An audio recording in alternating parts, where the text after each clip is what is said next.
Doris. Stand by and I can.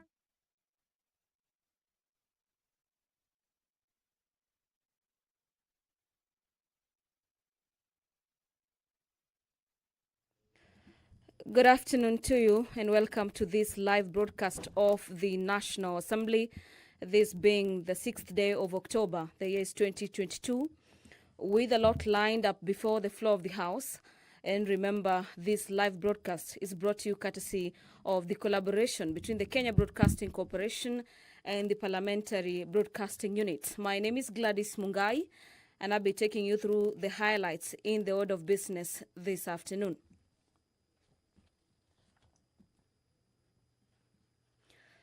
The House is set to debate the address by President William Ruto, and this is a motion that will be moved by the Deputy Speaker of the National Assembly, Honorable Gladys Boss, that the thanks of the House be recorded for exposition of the public policy contained in the address of the President delivered on Thursday, they being September 29th, the year being 2022. And that is the only order of business on the order paper this afternoon.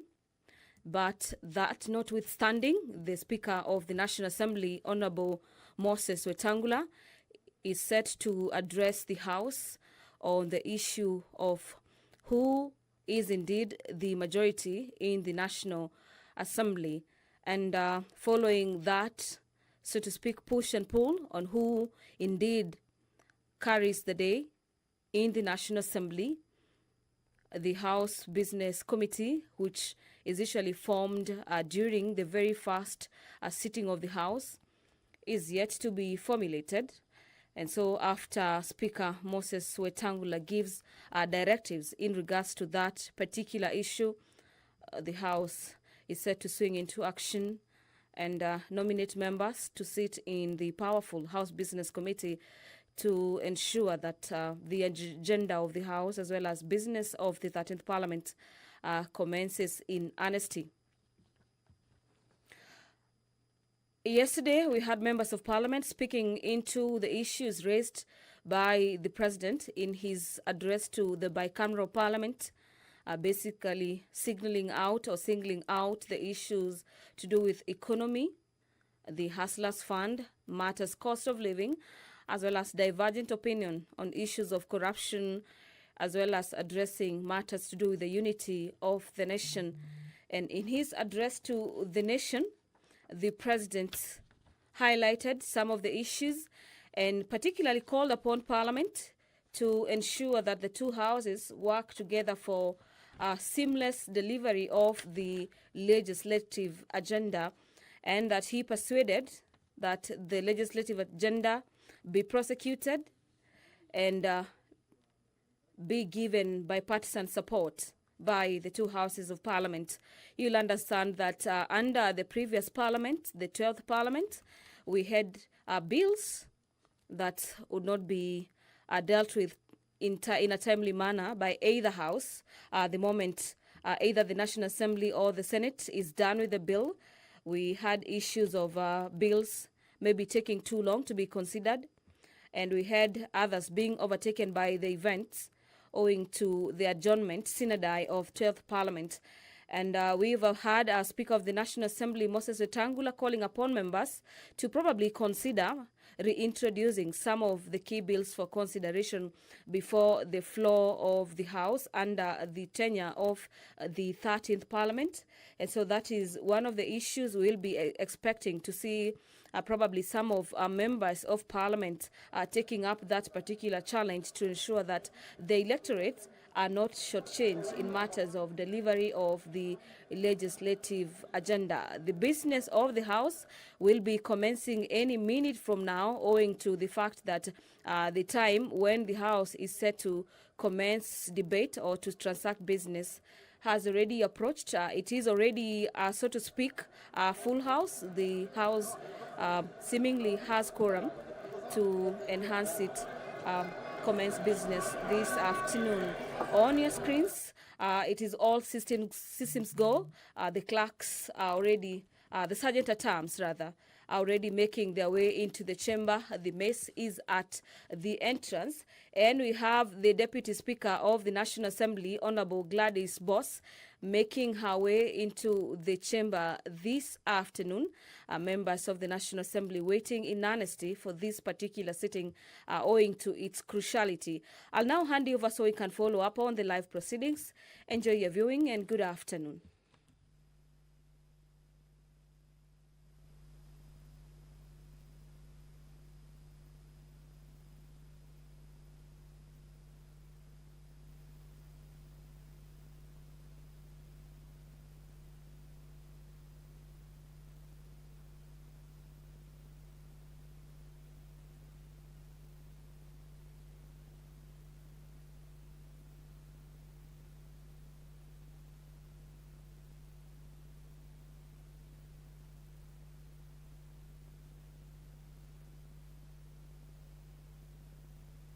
Assembled and grant that we treat and consider all matters that shall come under our deliberation in so just and faithful a manner as to promote your honor and glory, and to advance the peace, prosperity, and welfare of the country and of those whose interest you have committed to our charge.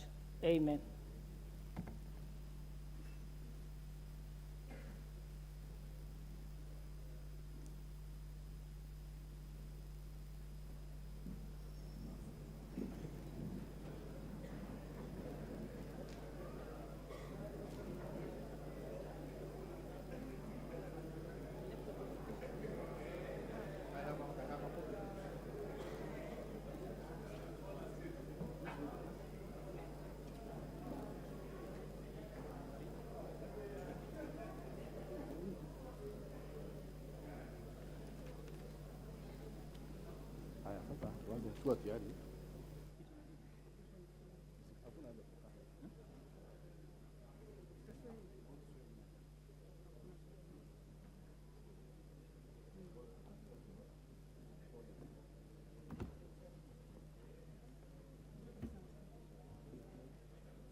Order number one.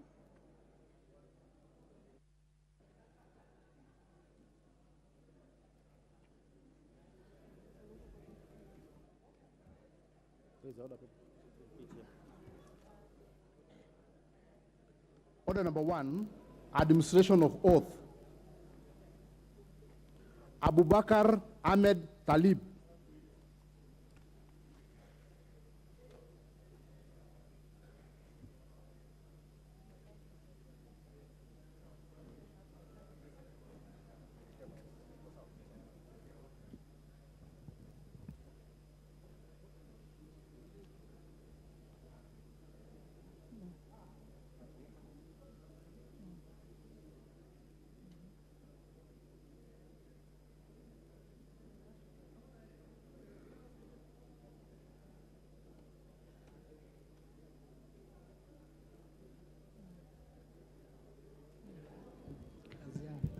What religion do you profess?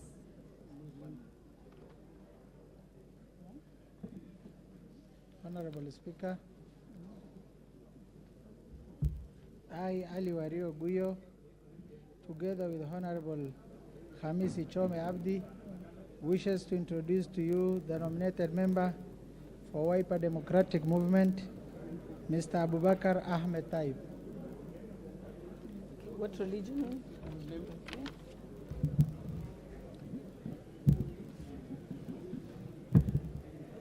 أعوذ بالله من الشيطان الرجيم بسم الله الرحمن الرحيم. In the name of the Almighty, I, Abu Bakr Ahmed Talib, having been elected a member of the National Assembly, do swear in the name of the Almighty, and I bear the true faith and allegiance to the people of the Republic of Kenya that I will obey, respect, uphold, preserve, protect, and defend this Constitutional Republic of Kenya, and that I will faithfully and conscientiously discharge the duties of a Member of Parliament. So help me God.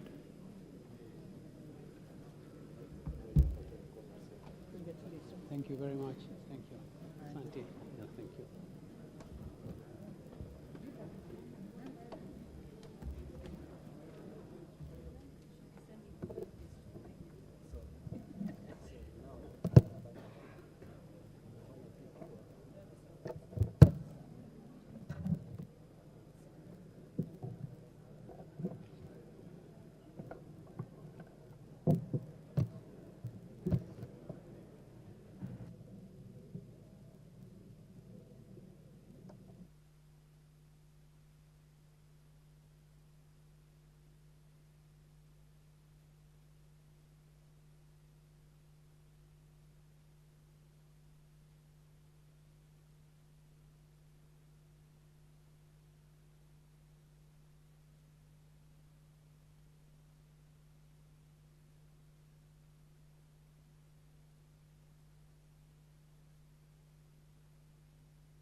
Utamwekea mic. Kosa na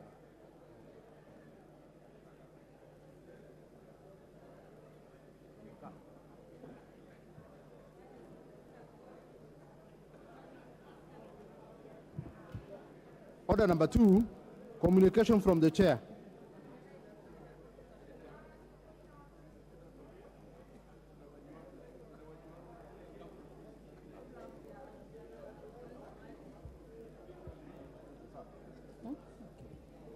Honorable members, I wish to introduce to you a delegation of members of the County Assembly of Kwale seated in the Speaker's Gallery.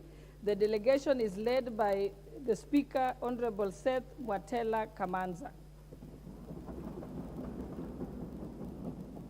Honorable members, the members are currently undergoing a 5-day induction on their roles and mandates at the Center for Parliamentary Studies and Training, CPST, since 4th October 2022. Honorable members, on my own behalf and that of the House, I wish to welcome them to the National Assembly and wish them fruitful engagements during the course of the induction. I thank you.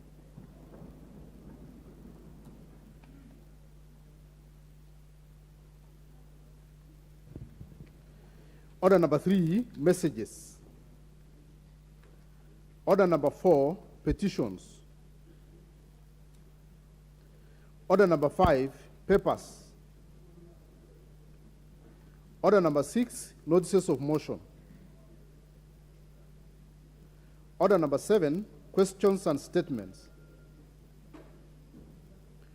Order number 8, motion, debate on the address by the President, third allotted day.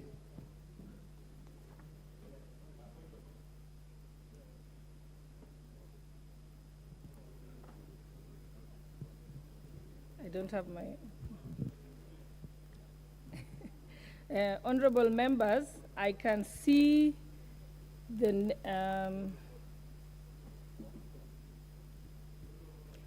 honorable members, we are going to continue with the debate on the President's speech, and I can see the names of the persons who are ready to speak now. Okay.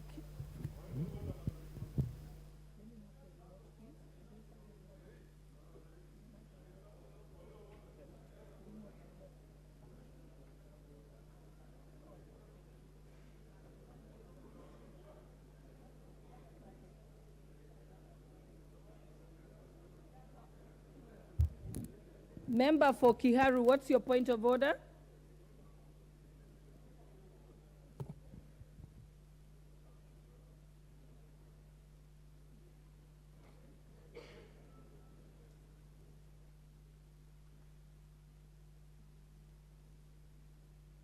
I think he needs help with his mic. Oh, your mic is working now. Madam Speaker, thank you very much for this opportunity.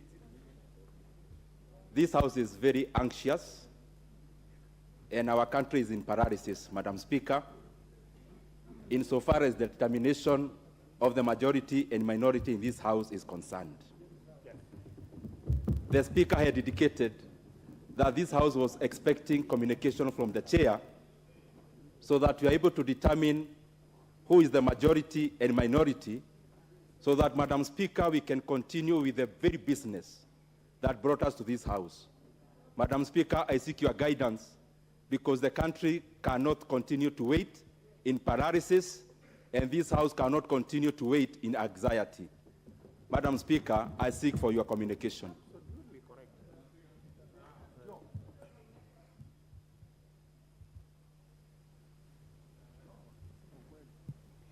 Honorable members, hold your horses.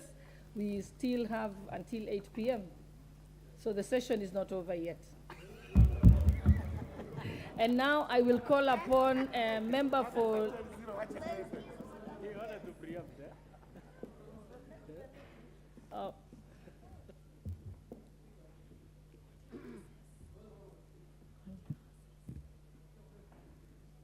Proceed now that you're on your feet.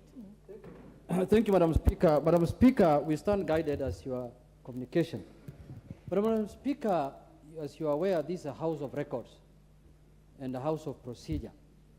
And the last communication that we had from the substantive Speaker was that he is going to deliver a ruling on the issue of the majority and minority on Thursday the 6th at 2:30 p.m. It's in the Hansard, Madam Speaker. And the Hansard will bear me witness that the Speaker pronounced himself on the floor of the House that he is going to deliver his ruling at 2:30 p.m. And now it is how many? 2:45. It is 2:44 now. We are late by 14 minutes, Madam Speaker. 14 minutes we are late. So, Madam Speaker, unless the ruling is not ready, or unless that the law has taken its course and wisdom has befallen on the leadership of this House, and they have realized that Azimio is the majority, and we move forward, Madam Speaker, so that we can move the country forward, Madam Speaker, so that we don't, as my colleague, the Kiaru MP alluded to, we don't keep the country in paralysis and we don't keep the parliament in anxiety. The rule of law is clear, as the lawyers say. The law is very clear. There are many lawyers in this House, some of them senior lawyers. I think Murangara is here. So the lawyers are here. The law is very clear, Madam Speaker. So can we authoritatively say that the decision has been made in silence, that Azimio is the majority party in the House, and we move forward, Madam Speaker, and we conduct business as it is known in the Parliament, Madam Speaker? Honorable member, I think you're out of order. You have no power or authority to make a ruling on that point. I think the Honorable Speaker clearly communicated that he shall give his ruling on this session that starts at 2:30 p.m. and ends at 8 p.m. So until such time as we get to 8 p.m., we still have the time. Honorable members, order, honorable members. We are going to proceed with the debate. Honorable members, I have put that issue to a close. We will now proceed to continue with the debate, and you have the floor, member for Langata constituency. It is your turn. Where is order for, okay, there we go.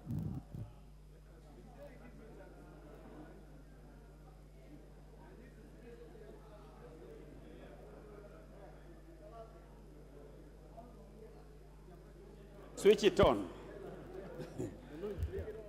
Thank you, Madam Speaker. First of all, let me take this opportunity to congratulate you, having been elected the Deputy Speaker of this House. I also want to take this opportunity to thank the people of Langata for giving me the chance to represent them in this august House. I want to thank our team, Team Jalas, that put up a very big battle, and the battle for Langata was not an easy one. I want to take this opportunity also to thank my party, ODM, and my party leader, Raila Amolo Odinga, who supported me all the way to the end. I want to thank the team from Mugumoini Ward, High Rise Ward, South Sea, Nairobi West, and Karen, who most members here are my constituents. Thank you for your support. I want to, again, take this opportunity to thank my family that also was with me in the battle. When we go now to the president's speech, there's one thing I picked that is very key for my constituency, that is the affordable housing. And I'm happy the president himself is coming to Lang'ata this week for the launch of 4,500 houses, and that is in Zone B of Nyayo High Rise. I want to take this opportunity to tell the people of Lang'ata to be ready, that this project that has taken long will finally come to books. The second thing that I want to talk about is actually the Hustlers Fund. I would want the Hustlers Fund to be given to the members of this House to take care of it, to be in charge of the Hustlers Fund. We campaigned with the Hustlers. We know them better than anyone else. We were with them. I want also to talk about saving that the president talked about. He talked about saving, which really, if the Hustler Fund is coming, let the savings also be directed to the hustlers themselves. They will save themselves and save the money by their own. Let it not be given to anybody again. For Lang'ata again, I want to talk about the projects that have stalled. We have a case in South Sea Market that the land has already been allocated. They're just waiting for a few confirmations and a few approvals from the county. I want to request the county government so that this can be expedited so that the work in that market can begin in earnest. I also want to thank the team that has been pushing for Mugumoini Market to start operating. Chairman Alois, I know you're watching this moment, and you said and asked me so that we can push for the market of Mugumoini, and the lawyers who are here to help us also push so that the small battles that we're having in court can also come to an end so that it can be done and over with. I also want to take this opportunity to tell Lang'ata people that the issue of water, and anytime you mention the word Lang'ata, everybody talks about water. The Northern Corridor grid is already being worked on, and we hope that during this and during my regime as the Member of Parliament of Lang'ata, the water issue will finally come to an end when the Northern Corridor infrastructure is finished with and we are gridded into it. Finally, Madam Speaker, I want to take this opportunity also to ask the Speaker in his wisdom, wherever he is, that later when he comes here, he makes the best ruling that Azimio is the majority in this House. Thank you so much, Madam Speaker. Asante.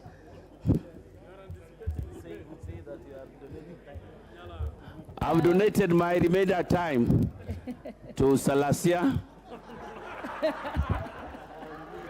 He had requested me to donate some 2 minutes to Salasia. No. He had something wanted. Yes. You're out of order. Salasia is here. Member Thank for you. Lang'ata, you're out of order. I will now call upon member for Kigumo. Member for Kigumo.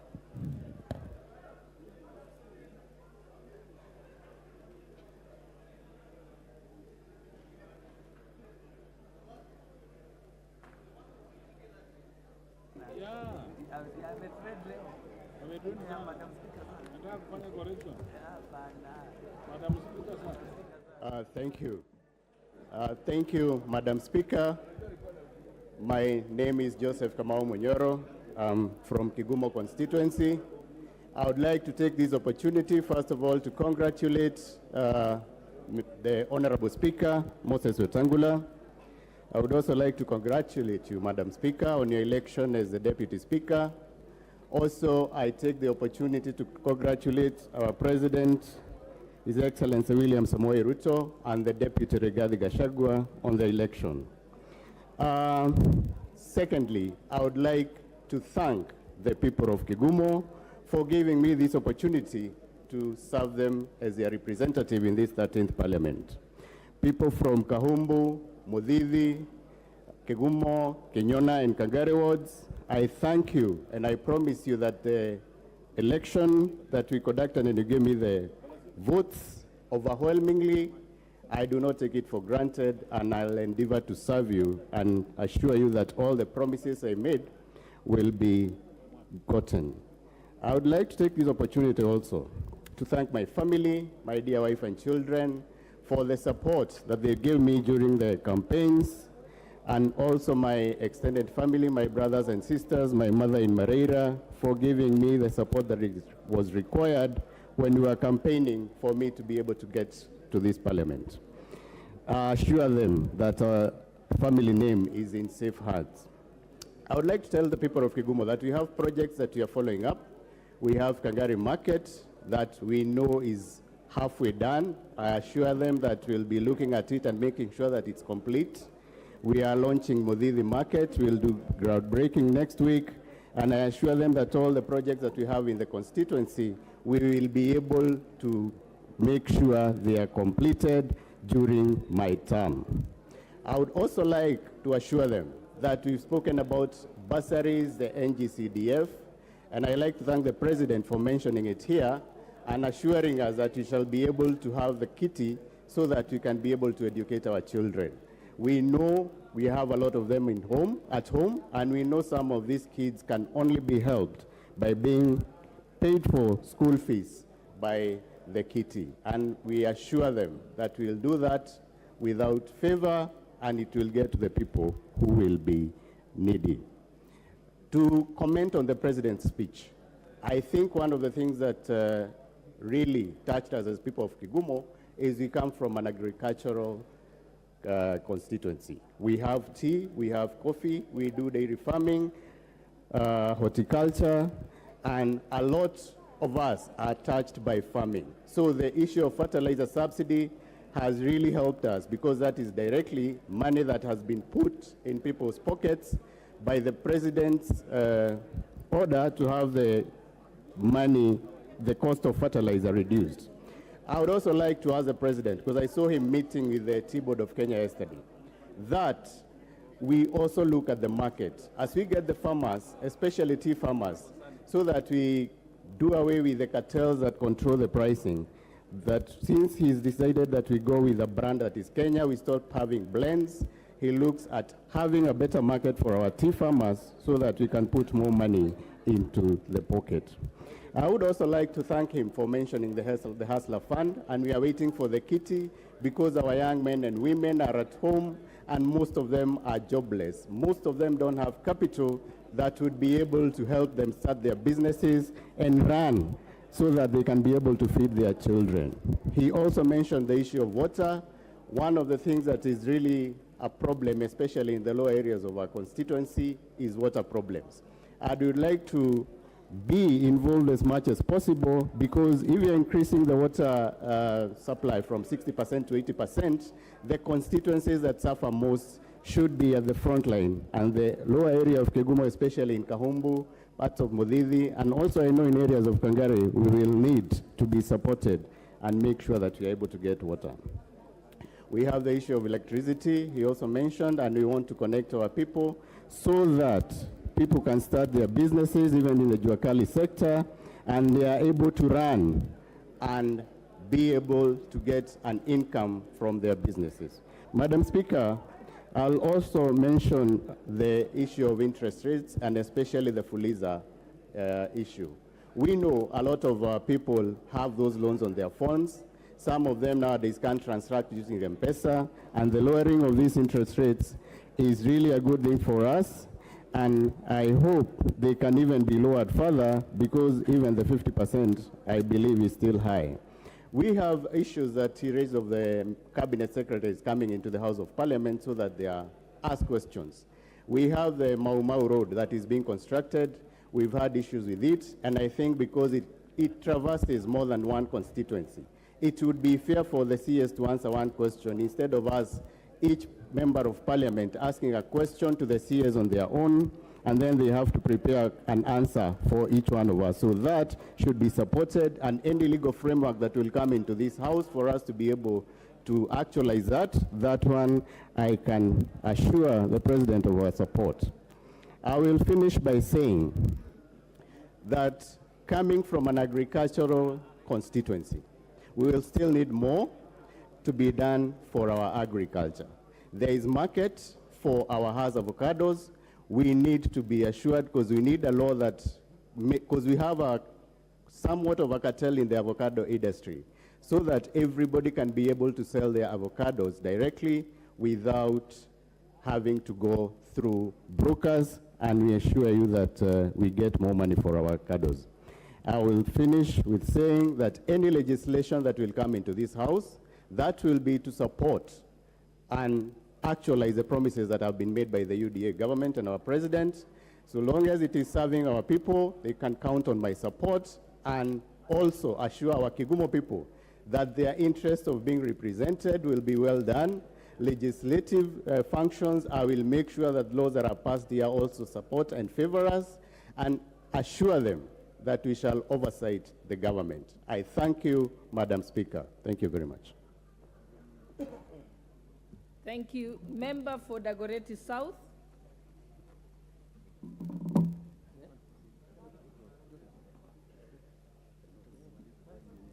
Madam Speaker, I'll take this very early opportunity first to congratulate you. Madam Speaker, you are legendary. You are one of the few Kenyans that I know who have been able to serve in all the three arms of government. We saw you do some amazing work in the executive. We know you did some great leadership in the judiciary, and you're here in the legislative arm of government as the deputy speaker. So, Madam Speaker, I take this opportunity on behalf of the people of Dagoretti South to profusely congratulate you on ascending to the very high office of Madam Deputy Speaker in this House. In the same breath, Madam Speaker, I'll congratulate the Right Honorable Speaker, Moses Wetangula, on being elected overwhelmingly as the Speaker of the 13th Parliament.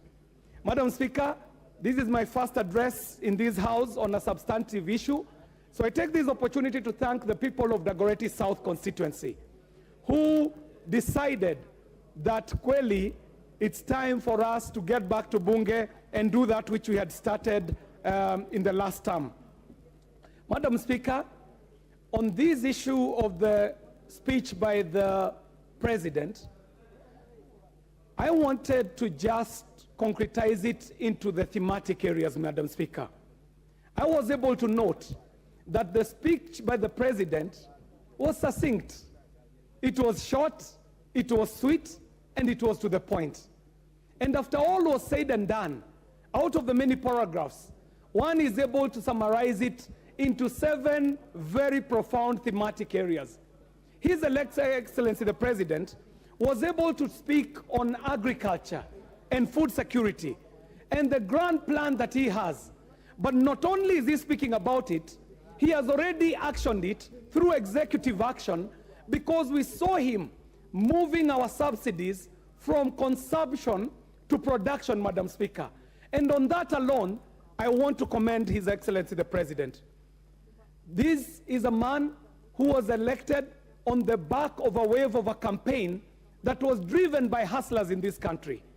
And the President was careful to recognize that there is a sector called the micro, small, and medium enterprises, and to it, he was able to speak elaborately about the plans on investing in this very critical sector. Of importance to me, Madam Speaker, is that there is a role for this House in connecting the drive on medium and small enterprises with the TVET training and the installation of institutions that will be used for incubation and for apprenticeship for these people who are in the micro, medium, and small enterprises, Madam Speaker. For people of us who are representing constituencies that are in urban areas, we took note of the great investment in the Hustler Fund and the Enterprise Fund, which we know is going to spur development in this area. Madam Speaker, I pride myself as the women representative of the people of the Dagoretti South constituency. I am a feminist, Mr. Speaker, and admittedly so. So I was very excited when His Excellency the President took up the women agenda.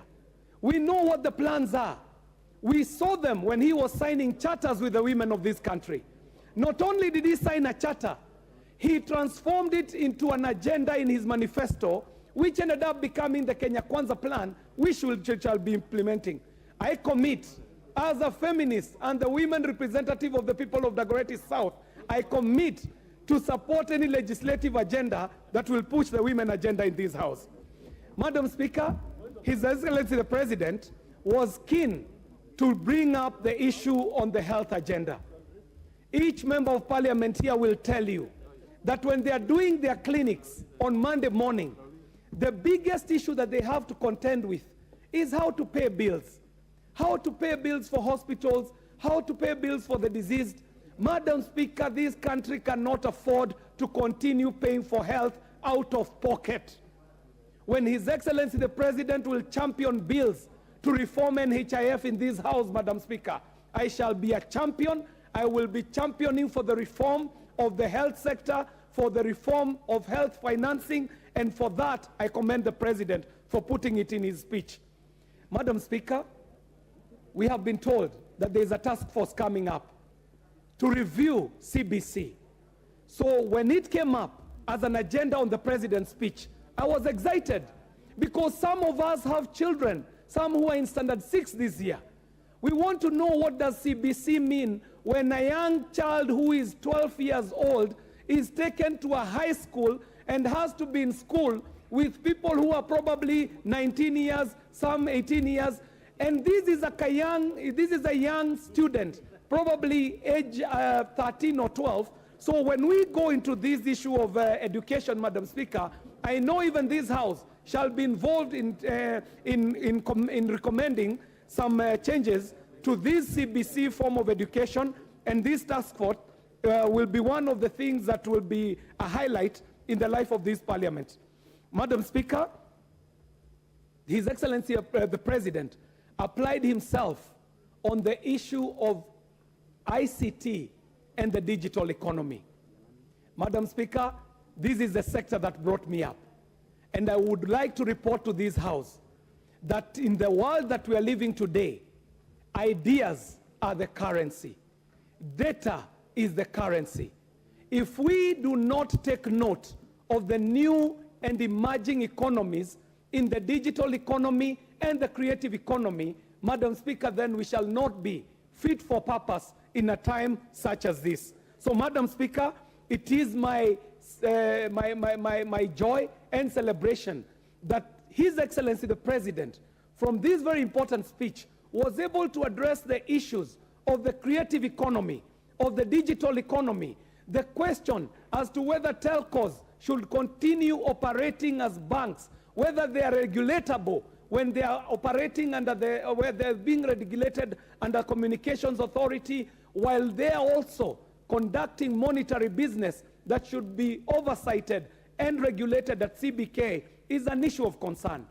The issue of Fuliza and digital loans, Madam Speaker, is critical. We cannot have a country that is listed as people who cannot pay loans. Madam Speaker, the idea of moving CRB to a credit system was very welcome as an idea from His Excellency the President, and I know this House shall have a bite on this issue, and I know our members who are representing Kenyans who have been listed, who have been condemned, shall be contributing to this, Madam Speaker. Madam Speaker, for me, the housing issue is critical. I hail from this city. It is the city that brought me up. I do not know of any other place as people retreat to their rural areas. Nairobi is my ushago, so to say, Madam Speaker. So when this issue of housing was brought up by housing and settlement was brought up by His Excellency the President, I was keen to know what he has to say. Madam Speaker, I picked out a great idea of aggregation, of specialization, of standardization that speaks to the people of Dagoretti South, who are world-renowned as artisans, as Juakali sector idea leaders. Madam Speaker, if you drive on your way from Adams Arcade, from the Adams Arcade roundabout all the way to Karen, you shall see the streets lined up on both sides by people who are artisans, Juakali artisans. These are people who will benefit from this housing and settlement plan, Madam Speaker. Madam Speaker, because there isn't much time to lay out everything I wanted to say, I will leave it at the issue of corruption, Madam Speaker. The Honorable Member Fatuma from Migori did say that His Excellency the President had nothing to say about corruption. Madam Speaker, that speech was laden with issues that, if they are addressed, would address the main issue of corruption. But I want to remind us that even as we address corruption, we need to remind us what Mother Teresa tells us, that whatever you resist persists. We cannot keep glorifying corruption by giving it a high pedestal, Madam Speaker. Let us start speaking about integrity. Let us make institutions that are titled with the word integrity. Let us stop glorifying corruption as a name. The more we glorify corruption, the more it persists. Madam Speaker, it is upon us to align ourselves with integrity and ethics and morals, but not to keep glorifying corruption. Madam Speaker, I thank you for this opportunity, and I will take this opportunity to congratulate each and every single member of Parliament who has been elected, and I wish you a good... Thank you, Member for Dagoretti, and thank you for your kind words. I will now call Member for Suna West.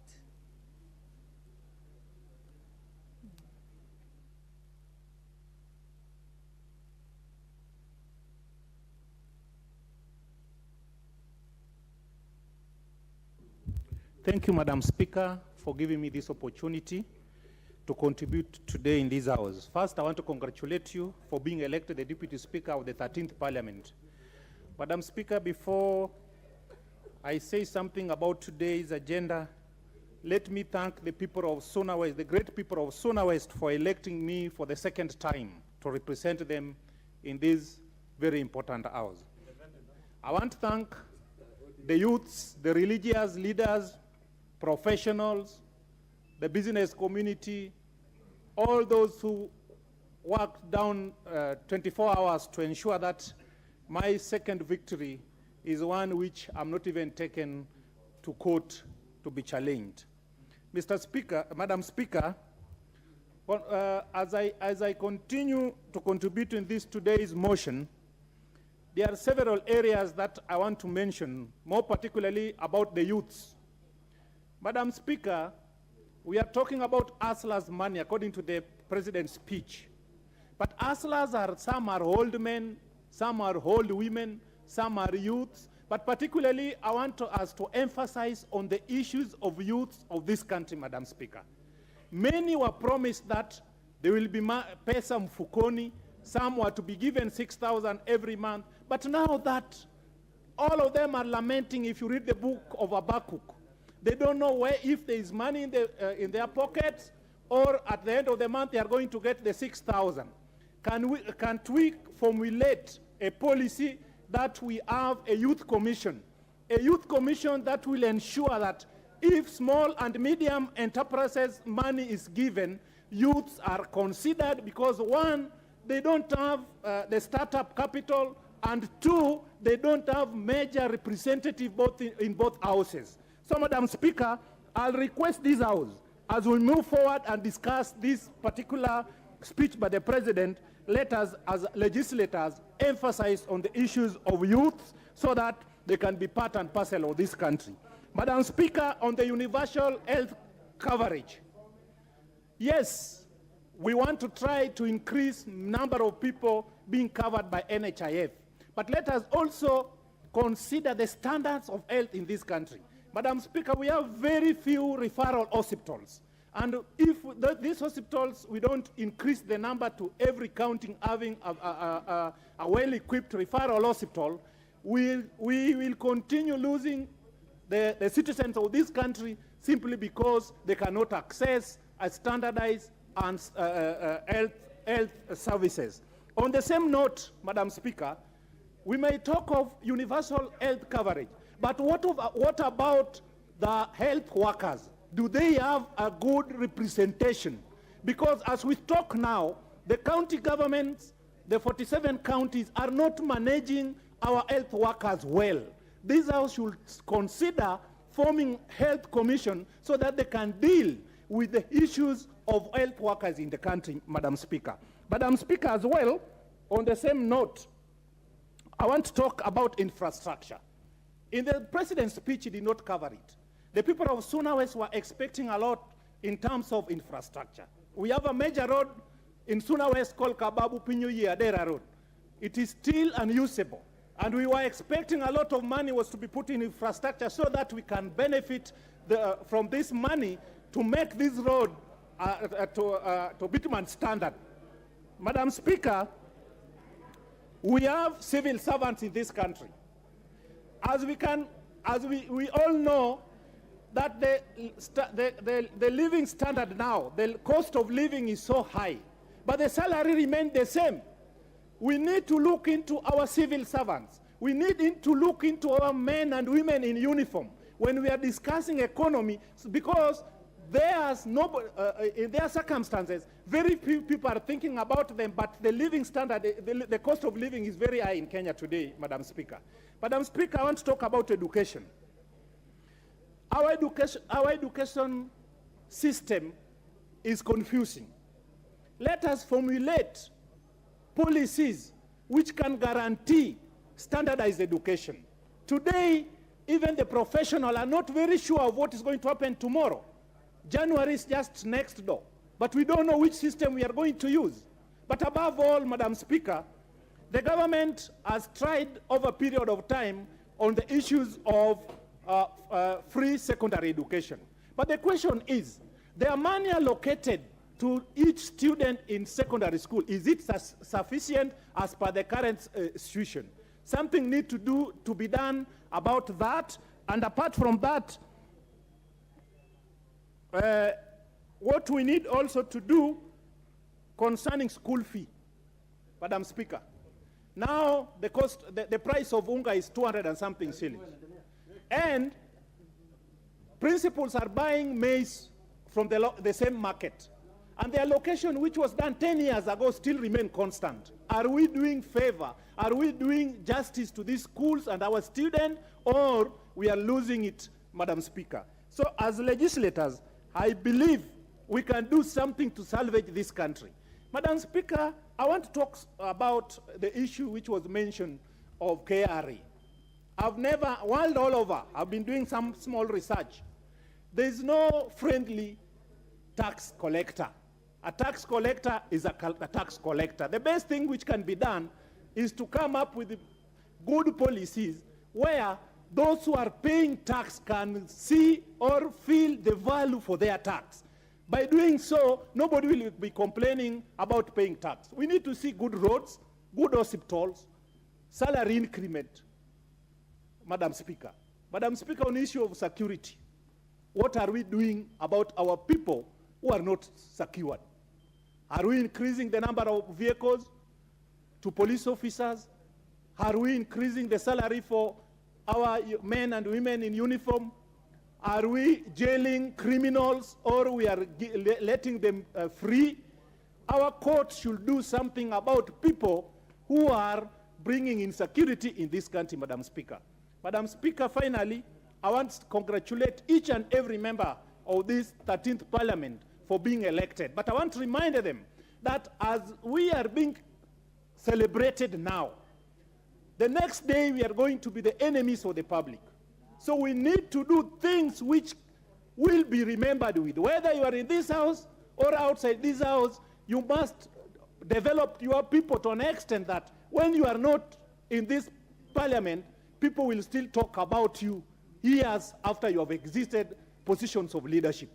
Madam Speaker, I want to thank my party ODM and the party leader Raila Amolo Odinga for giving me an opportunity to serve the people of Suna West as an elected member of parliament through party. Last time I was in this parliament as an independent member of parliament, and the challenges I faced, I hope the current independent members of parliament are not going to face them.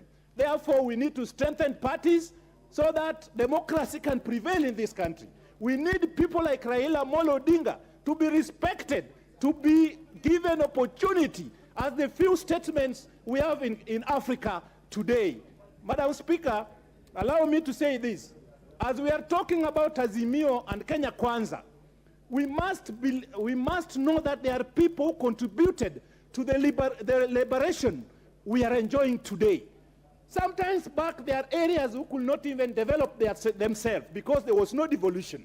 Some people died because of fighting for devolution. I can recall very well Dr. Odhiambo Mbai, who was killed because he was agitating and fighting for the people of Kenya to be liberalized for the second time. Madam Speaker, nobody was mentioned as a candidate for devolution ministry. That worries me because my background, I'm the last mayor of Migori, and I know what devolution can do.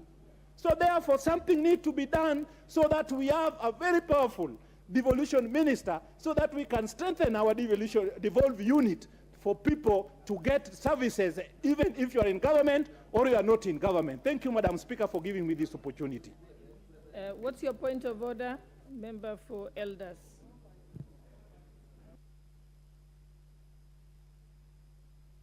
All right, no, so it's not, I thought I saw you had a point of order. Thank you, Madam Deputy Speaker, for giving me an opportunity to contribute to this very important debate. First of all, may I take this opportunity to congratulate you, the true Gladys Bose-Cholet, for being among the few lady representatives to the 13th Parliament. Secondly, I also want to congratulate all the members here for having been elected to the 13th Parliament. Madam Speaker, seeking an elective position is the most difficult job and sometimes the most sought after job. And this is why I want to welcome my colleagues to the 13th Parliament and enjoy both the pressures and pleasures of Parliament. And I'm sure in due course you will realize that there are certain things that we must not take for granted. Madam Speaker, going back to the speech, but before I go back to the speech, I also want to thank the people of Wajir West. I know we have our able member here, the Honorable Muliro Farah. That was my first constituency that showed me the door to politics. I was a member of parliament twice, elected actually for 10 years, and then later on I moved to Elders, and I'm doing my 5th term as a representative of the people of Elders.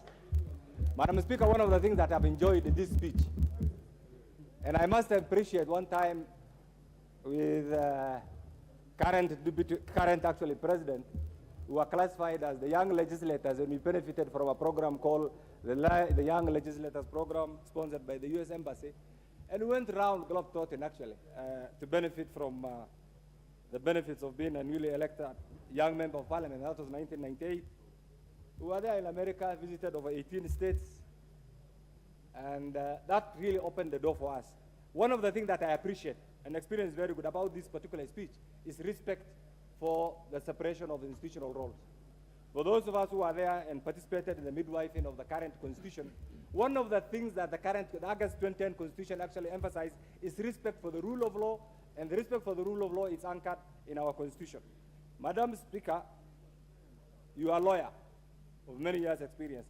The opening chapter, Article 1, emphasizes on representation and clearly spells out the nexus between representation and sovereignty. And that is one article that all of us must accept and pursue to the letter. Because at times you will realize, you will be told, somebody will invoke Article 95, Article 96, and say the role of member of parliament is not clearly defined. And even this animal called SRC up to now is yet to accept the role of the member of parliament. It's not only limited to representation, no. The member of parliament is an embodiment of everything in the Kenyan society. And that's why, Madam Speaker, if you want the best diplomats, members of parliament, if you are the best economic advisors, are the members of parliament. And in this country, when we talk about Kenya as a premier nation, and one of the things that was emphasized by His Excellency the President in the speech was development of the different sectors, in particular the economic sector, the security sector, the infrastructure sector, the education sector. All these requires an informed, knowledgeable, persistent member of parliament through legislation, through oversight.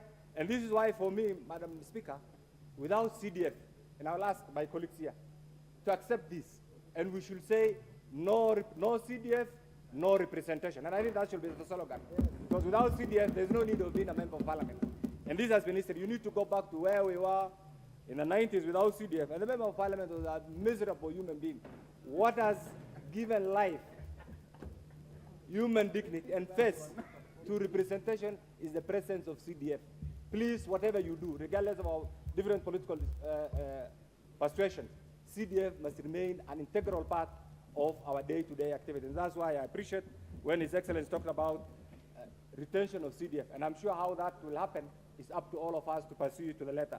Otherwise, dictators from the Treasury mandarins, they've always been there. They are not loyal to you, they are loyal to their interests. But for you, your loyalty is directly to those who have brought you to this house. And that is a very important ingredient, actually, in your life. Madam Speaker, coming back to Kenya, Kenya is not I remember just some few days before the final results actually was announced, the atmosphere was pregnant with so many rumors and speculations. And people were saying what will happen. Tribal advice here, so many challenges. But one thing that we must appreciate is the resilience of the people of Kenya, the maturity of our democracy, and Kenya, not only as just a country by the name, as a premier republic. A premier republic in which form? Today, in Ethiopia, an eventful day is happening. Why? The effects of Safaricom diplomacy. The effects of Safaricom diplomacy is now being felt in the entire Horn of Africa.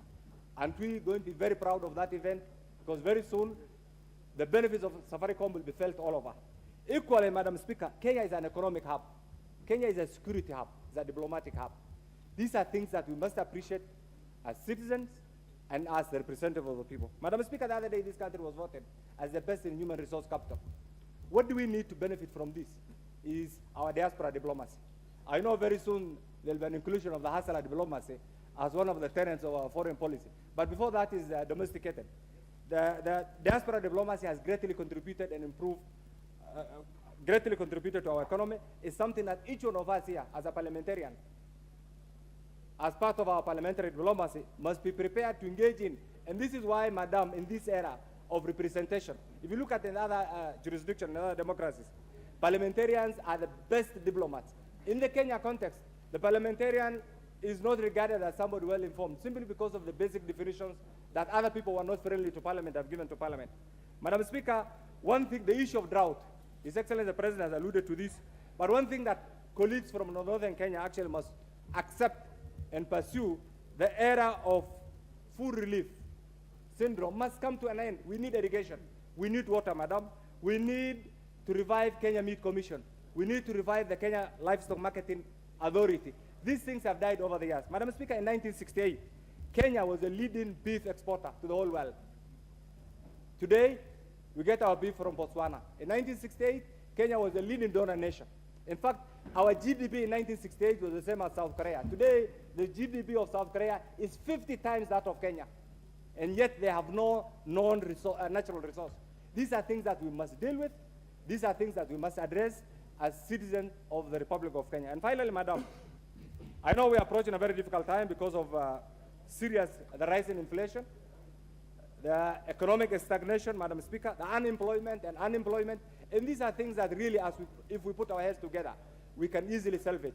We are surrounded by countries that have had serious security challenges, and that's why Kenya remains a very important component of the international community, and that's why I believe in their own wisdom, the international community decided to elect Kenya actually as a member of the United Nations Security Council. That is not a mere achievement, it's a serious achievement which we must be prepared to jealously protect. Madam, I know this is the beginning of this session. We'll begin to learn each other, we'll begin to appreciate each other, but my final word on this is, remember, as members of the 13th Parliament, we are one family. Regardless of our political persuasion, we are one family, and outside there we'll be treated as members of one family. Whatever we do, let's engage soberly, let's engage with dignity, let's also appreciate the role. One time I was the youngest member, today I'm among the oldest members of Parliament here, madam, and time changes. And these are realities that we must expect.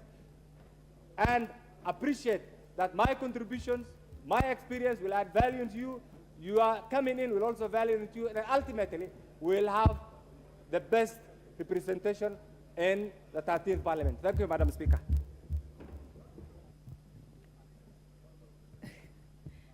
Member for Garissa County.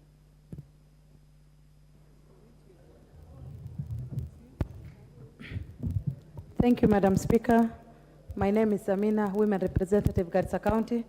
First and foremost, I would like to thank the people of Garissa County for voting me in. I'm a desert flower, a young lady, and a humanitarian before I became a politician. Thank you. Congratulations for being elected the Deputy Speaker. As a woman, I'm proud of you. Thank you, Madam Speaker. The speech was short, concise, and to the point. The speech was largely people-centered, and it was about Wanjiku and reflected the aspiration of the new president in charge of the lives of the ordinary citizens. However, Madam Speaker, there were notable gaps. Million-plus citizens in more than 23 counties are being affected by the drought, more so the people of Garissa County, Madam Speaker. And the larger northern Kenya are staring at death and starvation, Madam Speaker. Mothers and children are worst affected, especially the lactating mothers and infants. The speech ought to have usually centered around this recurring problem that affects the people of the North every year. The situation is grim, Madam Speaker, horrific and despairing, and people are dying each day because of hunger. Sometimes some things needs to be done to save the lives of millions. I expected His Excellency to touch on these serious issues since he was addressing us as the people's representatives. Under our constitution, the state is responsible of the lives of all Kenyans. Efforts must be made to ensure no Kenyan will lose his life because of hunger. I must also commend the government for its little but necessary effort it has initiated in sending relief food to the people affected. More need to be done. I thank His Excellency Deputy President Rigathi Gachagua, aka Rigiji, for leading this. We hope the new cabinet will address this. Another important issue that His Excellency the President forgot is the good message of unity in our country. He is no doubt the president of 50+ Kenyans, both of those who voted him and those who did not vote for him. Without a commitment to the unity of the nation, the government may not succeed in its endeavors. The unity of our people is paramount, Madam Speaker. The President is a symbol of national unity. Under our Constitution, we pray for him and pray for our nation as we expect him to unify Kenyans, Madam Speaker. Also, the President said he is a believer of the rule of law, and I believe that Azimio is the majority, and I hope the role of law, the law will be respected, and Azimio should be the majority. Thank you, Madam Speaker, and I'm proud as a woman to have a deputy speaker, Madam Speaker. Thank you very much. Thank you, member for Garissa County, and thank you for being brief. Members, I think the reason why we had the procedural motion on limitation was to ensure that as many members as possible have an opportunity to speak, particularly those who are making their maiden speeches. I can still see their people who has already spoke, and their names are here. So if you could kindly pull out your cards. I have a very good memory in case you think I forgot. Yeah, like member for Imwa Dikir, I saw your name here. You're not supposed to be there. You spoke already. I think Kigumo, also pull out your card. So I'll find you out. I'll find you out. So now we'll call member for Elgeyo Marakwet County.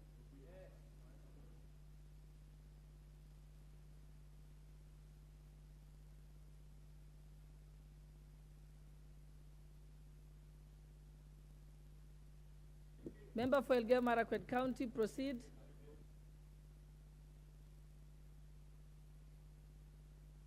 Mic, please.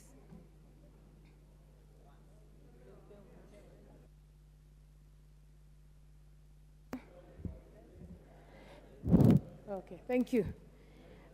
Madam Speaker, I want to thank you for giving me this opportunity, at least to make my maiden speech. I thank you, and first and foremost, I also want to thank God for giving me this opportunity, and also to thank the people of Elgeyo Marakwet for electing me into this august house. Madam Speaker, I want also to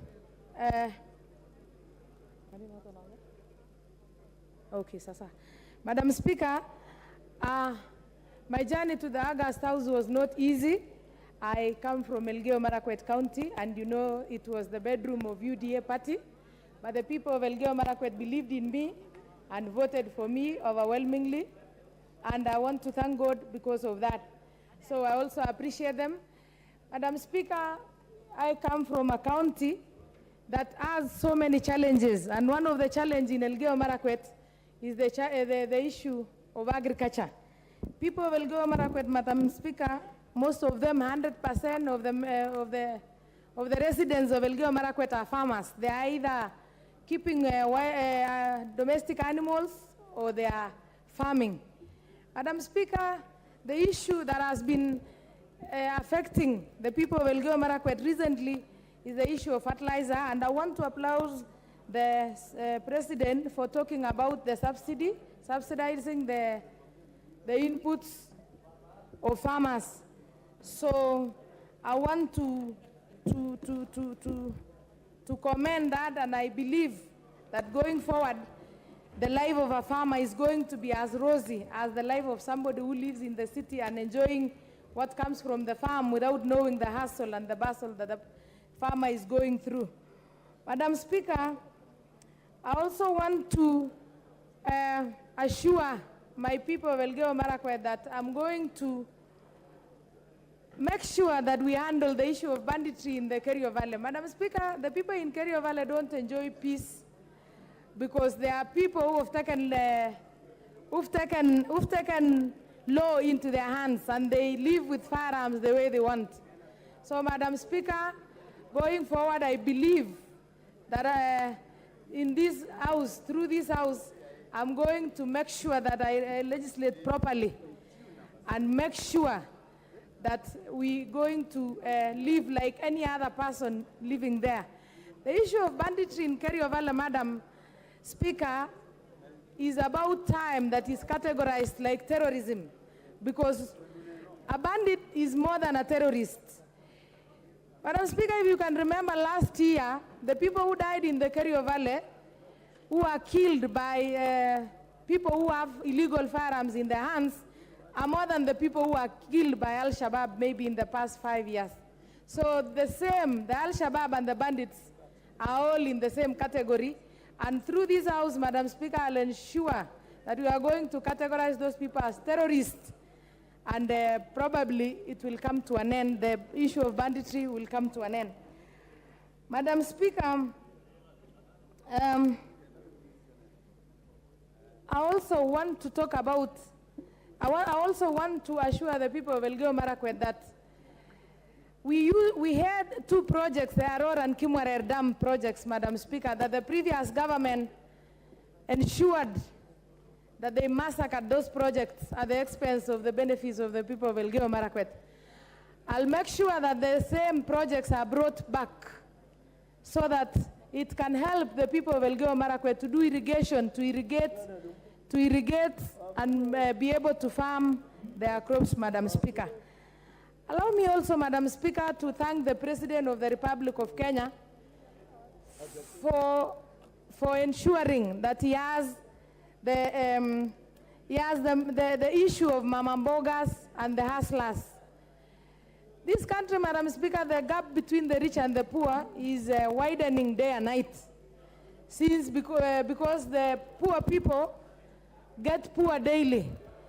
Through the Hustler Fund, I believe that the people of Elgeyo Marakwet are going to benefit and be able to use the revolving fund and ensure that they improve their lives. Madam Speaker, since I know so many people are already queuing here to give their maiden speech, I would wish to donate the extra time that I will that I still have, so that even my member of parliament from Marakwet will find time to give his maiden speech. Madam Speaker, so I want to appreciate so much and thank you. Thank you, Madam Speaker. Honorable members, you know, if you come to me and have a side talk and request for time to speak, then you're automatically disqualified, because I do not want to give the impression that if you come and side talk me, you get an opportunity. So if you come here, you're disqualified. Yeah, so I think, yes. Member for Nairobi County.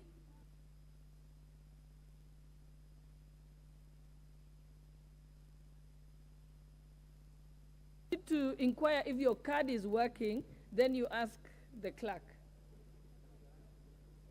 or the sergeant at arms. Okay, because I don't know how to do it myself. Thank you.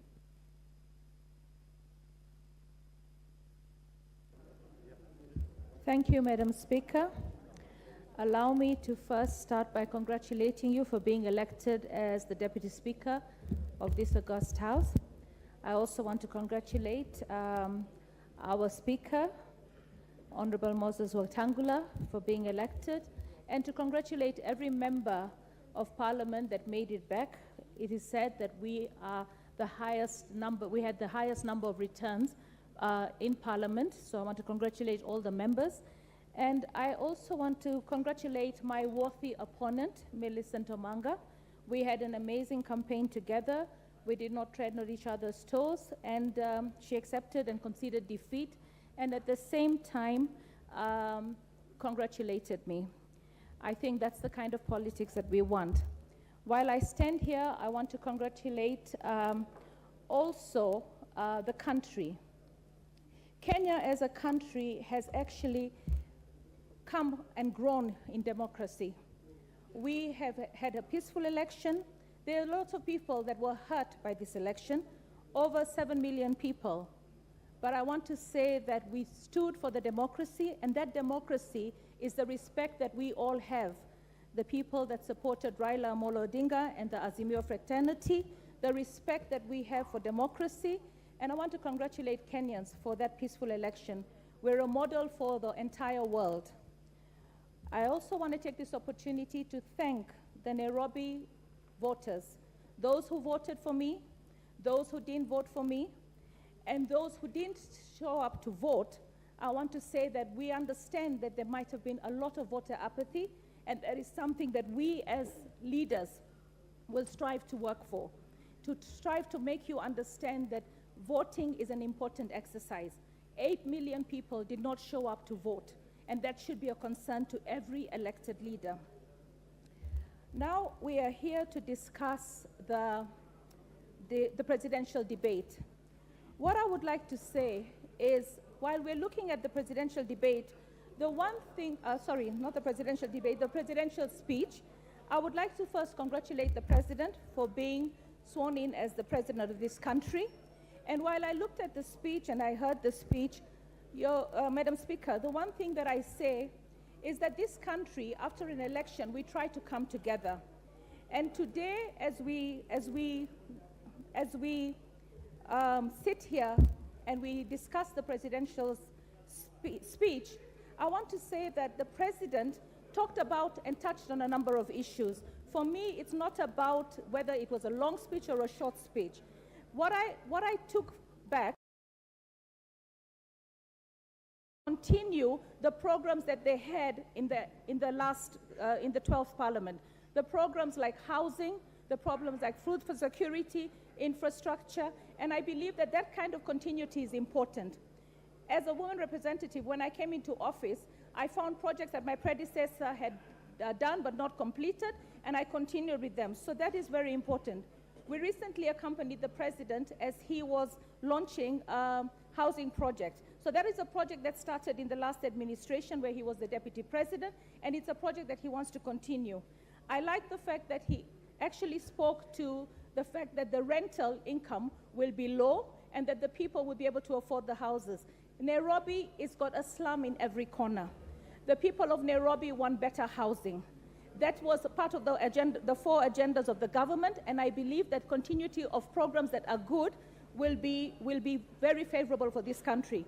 The area that I have a problem when it comes to food security is our rush for GMOs. I believe that the whole world, if you go to Europe right now, the most priciest commodities are commodities that are organic.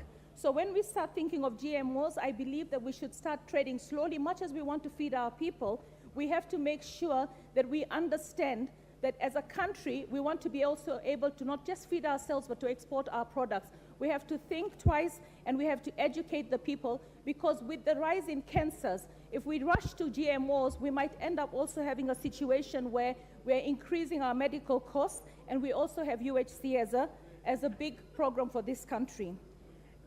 Madam Speaker, when I think of the idea of saving, I saw that the President talked about the fact that when you retire, your NSSF contributions will not be sufficient for you to retire at the rate of 200 shillings. He talked about 2 shillings and then 1 shilling coming from the state. That is very good, but at the same time, what we have to realize that if we don't handle the big elephant in the room, which is corruption, then we will be faced with a situation where people are saving and the money is being siphoned out and stolen and not invested. When you have housing, I believe that when we save for retirement, one of the things that we should offer our citizens is affordable housing. We see a lot of citizens that have worked very hard and they can hardly live on the retirement benefit that they get from the government. When it comes to the borrowings that we have in this country, the President touched on reducing the budget by over 300 billion and ensuring that our debt repayment, the excess that we have to borrow every year of 900 billion is reduced by 300 billion. That is a good initiative, but then we have to ask ourselves, where are we going to find this money? For me, I believe that this country loses so much more than the 300 billion to corruption. So while we're strengthening our institutions, like we're strengthening the judiciary, we're strengthening the police, we're giving them budgets so that they can sustain themselves, we've got to want to deal with corruption. An area that I had hoped that the President would have looked into is for investment and investor confidence. This country right now makes it very difficult for people to actually invest and bring money into the country. You have a situation where if you want to deposit any money, the maximum that you're allowed to deposit is $10,000.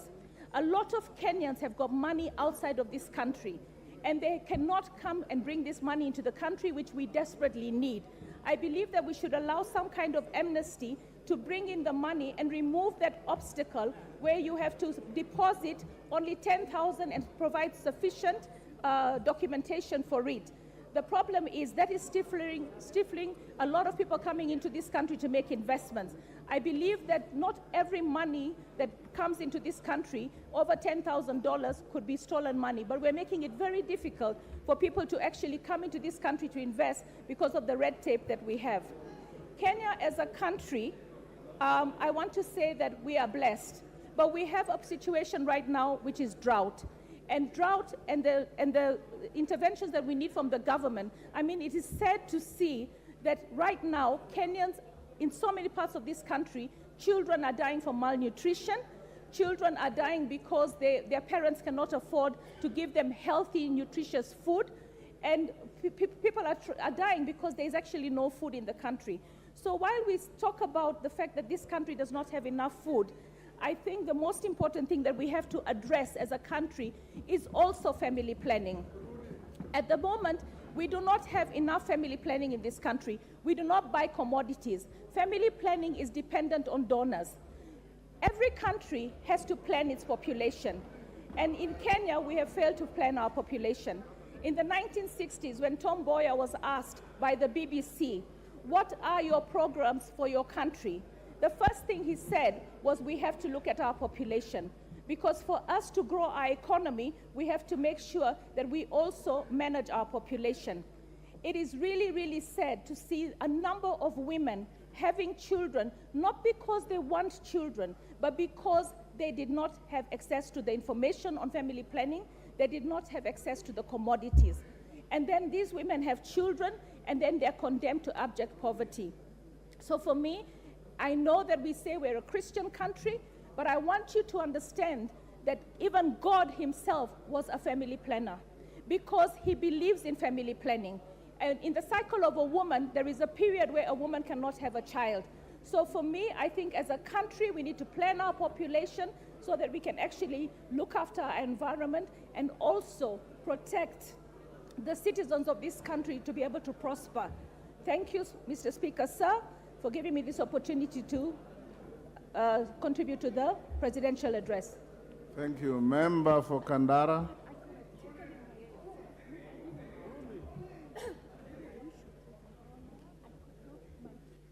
Member for Kandara. After the member for Kandara, then you will get what you're asking for.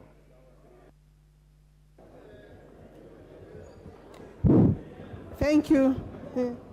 Thank you, Mr. Speaker, sir. I take this opportunity, Mr. Speaker, to congratulate you on your election by this House as our Speaker. Mr. Speaker, having said that, I also wanted to congratulate your Deputy, Madam Honorable Gladys Shorey, for being elected as the Deputy. May I also then go further to congratulate each and every member of this House for a very hard job to ensure that you are elected to this House. Mr. Speaker, I then go to congratulate my colleagues, the women members elected from the 29 constituencies, Mr. Speaker, that have agreed to elect women members of parliament. Mr. Speaker, we are 29. I recognize that we lost 8 women by failure to retain the last House. We were 23. I was the chair of that caucus. Now we have 29. We hope to retain and get an addition. Yes, we do appreciate that those constituencies that continue to elect women, and specifically my constituency, Kandara constituency, for giving me a 3rd honorable term to serve them, Mr. Speaker, I truly will remain grateful. It is an unusual situation for a woman to be elected 3 terms, particularly from where we come from.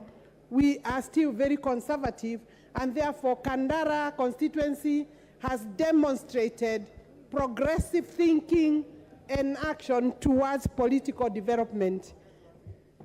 Thank you. And I also want to take this opportunity to thank His Excellency, the President of the Republic of Kenya, Dr. William Samoei Ruto, for seeing it fit to appoint me as the Cabinet Secretary, Water, Sanitation and Irrigation, subject to the approval of the House.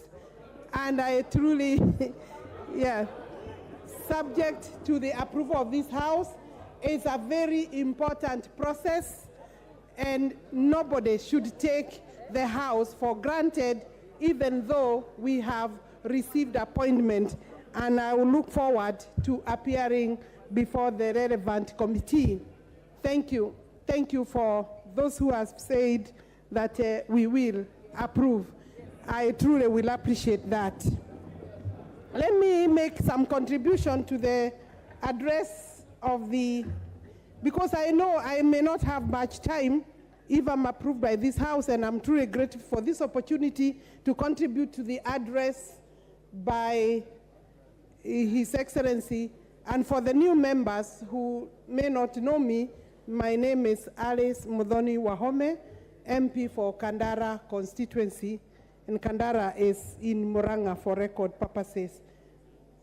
Mr. Speaker, I think it is important to read this address, and I know we listened to the address of His Excellency the President, one key thread that has come out for me is that he is speaking about ensuring that he will run a government that is transparent, a government that is accountable, and the role of this House is to hold the government to account. And therefore, for His Excellency to come out in his own address to uphold the House, to continue to urge the House to ensure that it undertakes its role of holding the government to check and to accountability is something that we would want to take home.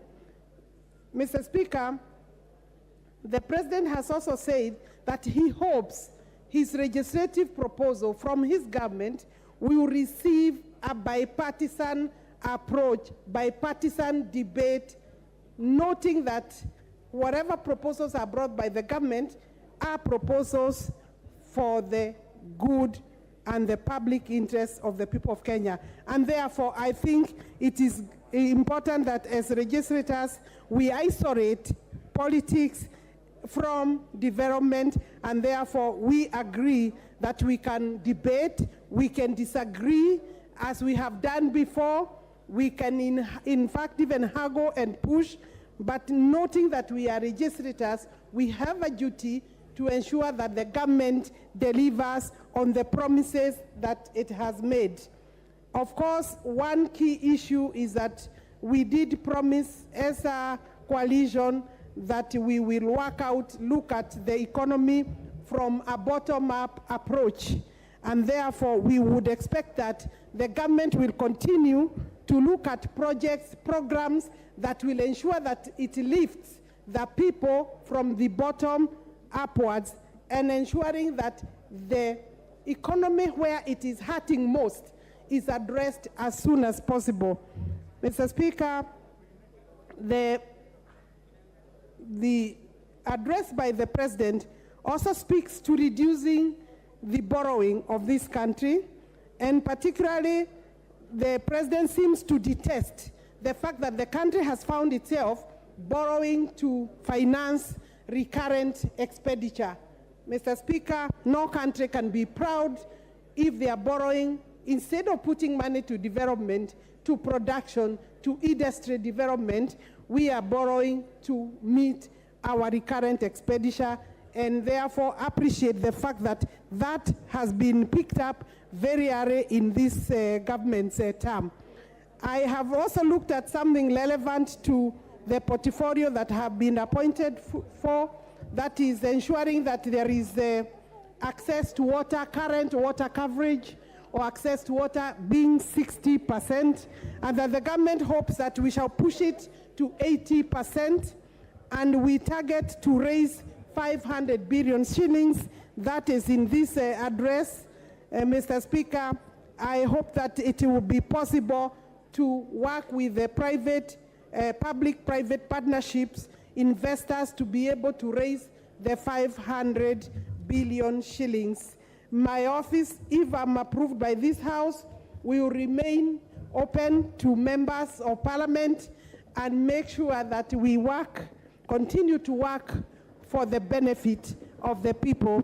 And I know that in terms of the legislature and the executive, if the relationship is improved, enhanced, and that we ensure that there is a logical, prudent, reasonable working relationship, we can be able to make a difference, we can be able to deliver to the people, noting that where we are as a country, nobody is very proud of the fact that the country is on its knees literally, and that we all need to work very hard.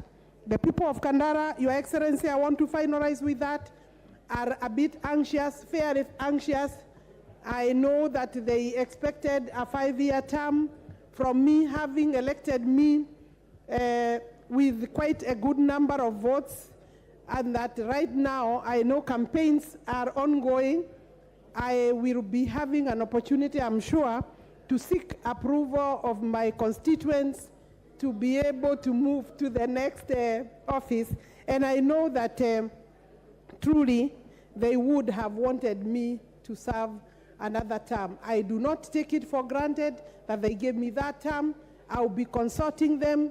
We shall be engaging even before I come to appear before the relevant committee. Thank you for listening to me, members. See you. I am here until you get me out of here. I'll be coming here. Thank you. Thank you. Thank you, Honorable Member for Kandara.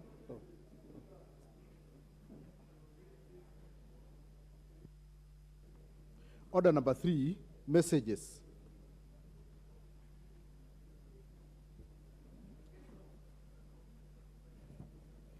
Honorable members, I have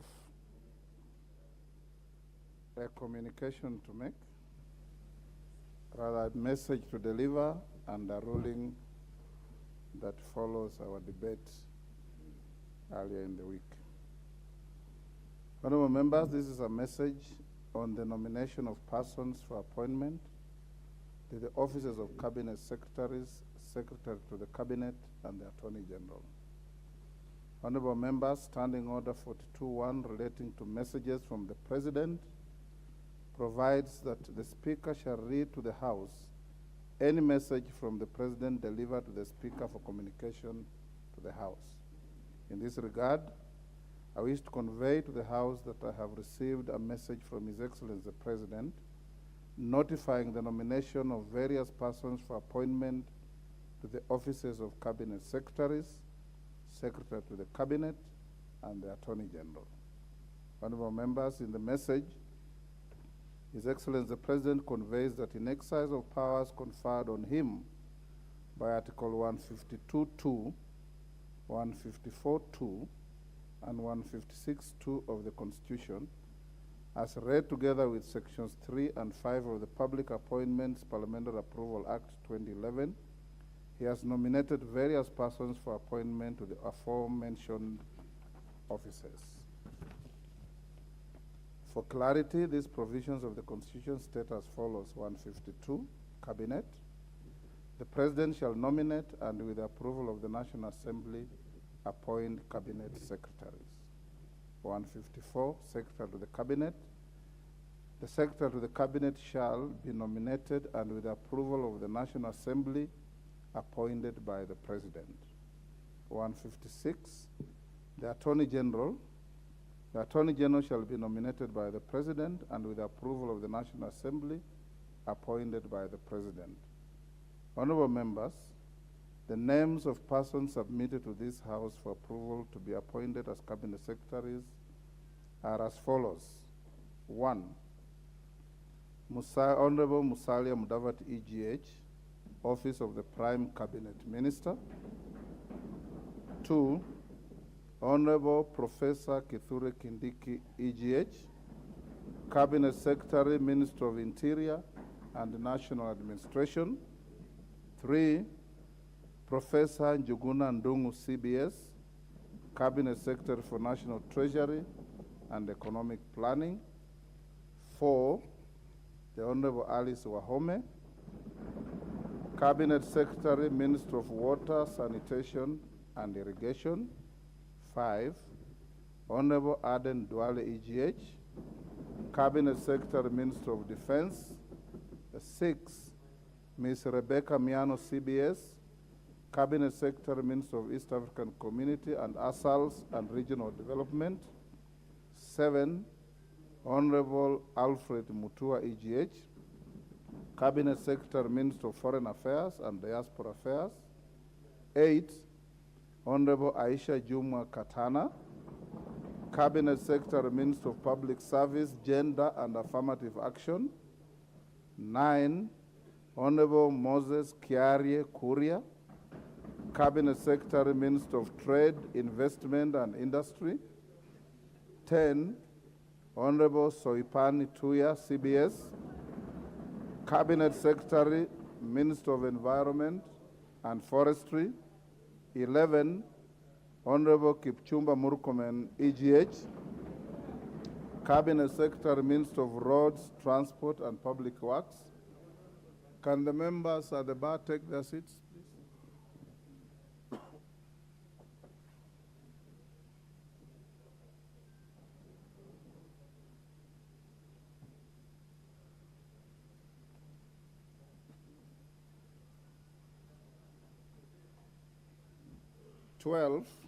The Honorable Penina Malonza OGW, Cabinet Secretary, Minister of Tourism, Wildlife and Heritage. 13, Mr. Sakaraya Mwangi Njeru, Cabinet Secretary, Minister of Lands, Housing and Urban Development. 14, Susan Nahumicha Wafula, Cabinet Secretary, Minister of Health. 15, Honorable Mithika Linduri, Cabinet Secretary, Minister of Agriculture and Livestock Development. 16, Mr. Eliud Owalo, Cabinet Secretary, Minister of Information, Communication and the Digital Economy. 17, Honorable Ezekiel Machogu, CBS, Cabinet Secretary, Minister of Education. 18, Mr. Davis Chirchir, Cabinet Secretary, Ministry of Energy and Petroleum. 19, Honorable Ababu Namwamba EGH, Cabinet Secretary, Minister of Youth Affairs, Sports and Arts. 20, Mr. Simon Chelugui EGH, Cabinet Secretary, Minister of Cooperatives and Micro, Small and Medium Enterprises, MSME Development. 21, Honorable Salim Mvuria EGH, Cabinet Secretary, Ministry of Mining, the Blue Economy and Maritime Affairs. 22, Honorable Florence Bore, Cabinet Secretary, Ministry of Labor and Social Protection.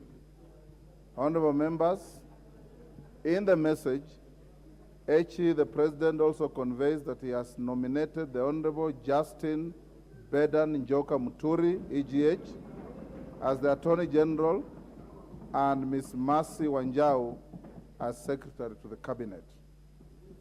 His Excellency the President now seeks the approval of the National Assembly on the nominees for appointment to the said offices. Honorable members, as you are aware, the Committee on Appointments is yet to be constituted, despite the provisions of Standing Order 2042 requiring that the committee be appointed within 7 days on assembly of a new house. This has been occasioned by the fact that the House Business Committee, which is yet to be formed on account of the question of the leadership of the majority party and the minority party, which I'll just rule on after this. It is in the House Business Committee, which is charged with the responsibility of nominating members to sit in the Committee on Appointments, save for the slots reserved for the leadership of the House. Honorable members, having resolved, I think this jumping the gun, having resolved the stalemate in a short time to come, we will then move to the next level to process these appointments. Honorable members, Section 8 of the Public Appointments Act 2012 provides, unless otherwise provided in law, the committee to which such nomination is referred shall consider the matter and table a report in the House within 28 days. It is therefore imperative that the Committee on Appointments, once formed, immediately commences the process of consideration of the nominees to enable speedy conclusion of the vetting process within the set timelines. I will also direct the Clerk of the National Assembly to take the necessary steps and notify the nominees and the general public through an advertisement in the daily newspapers of national circulation and on the parliamentary website of the time and place of holding the approval hearings. This should be done by Friday, tomorrow, the 7th of October 2022, following which the Committee on Appointments should commence the approval hearings. The committee is expected to table its report in the House on or before Tuesday, the 27th October 2022. In accordance with the law, The House will be required to consider the committee's report and make a decision on the nominees within 7 days following tabling of the report. That is on or before 3rd of November 2022. The House is accordingly guided. Thank you. Honorable members, can the members at the bar take their seats?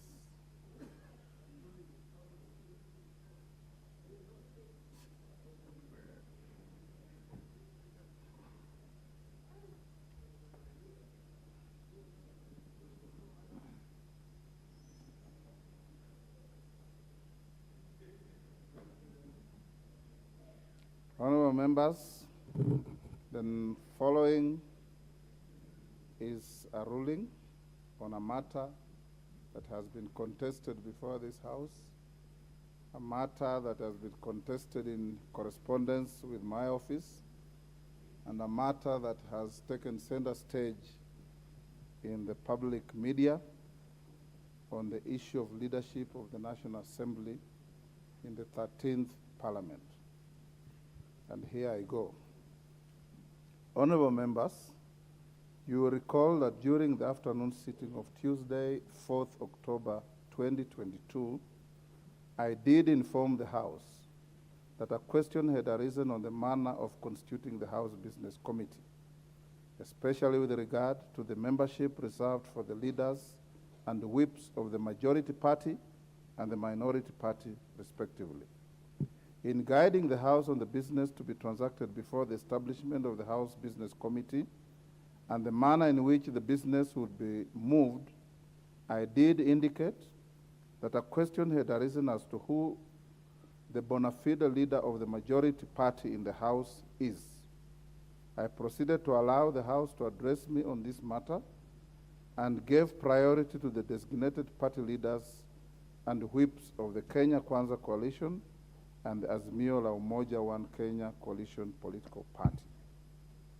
In the debate that ensued, the Honorable Kimani Ichung'wah tabled various coalition agreements entered into by the constituent parties of the Kenya Kwanza Coalition and deposited with the Registrar of Political Parties. The Honorable Silvanus Osoro also tabled letters relating to the matter as excerpt of the minutes of the parliamentary group meeting and a list of attendees of the meeting during which the party leaders were elected.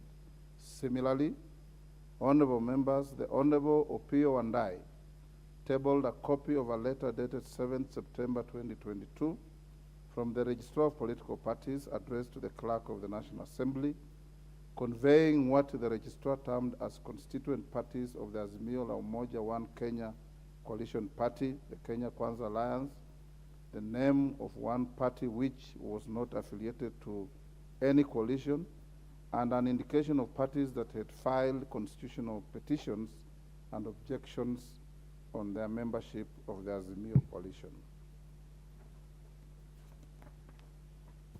Honorable members, while contributing to the debate, the Honorable Junaid Mohammed also tabled what he claimed to be the coalition agreement entered into between the constituent parties of the Azimio la Umoja One Kenya Coalition Party.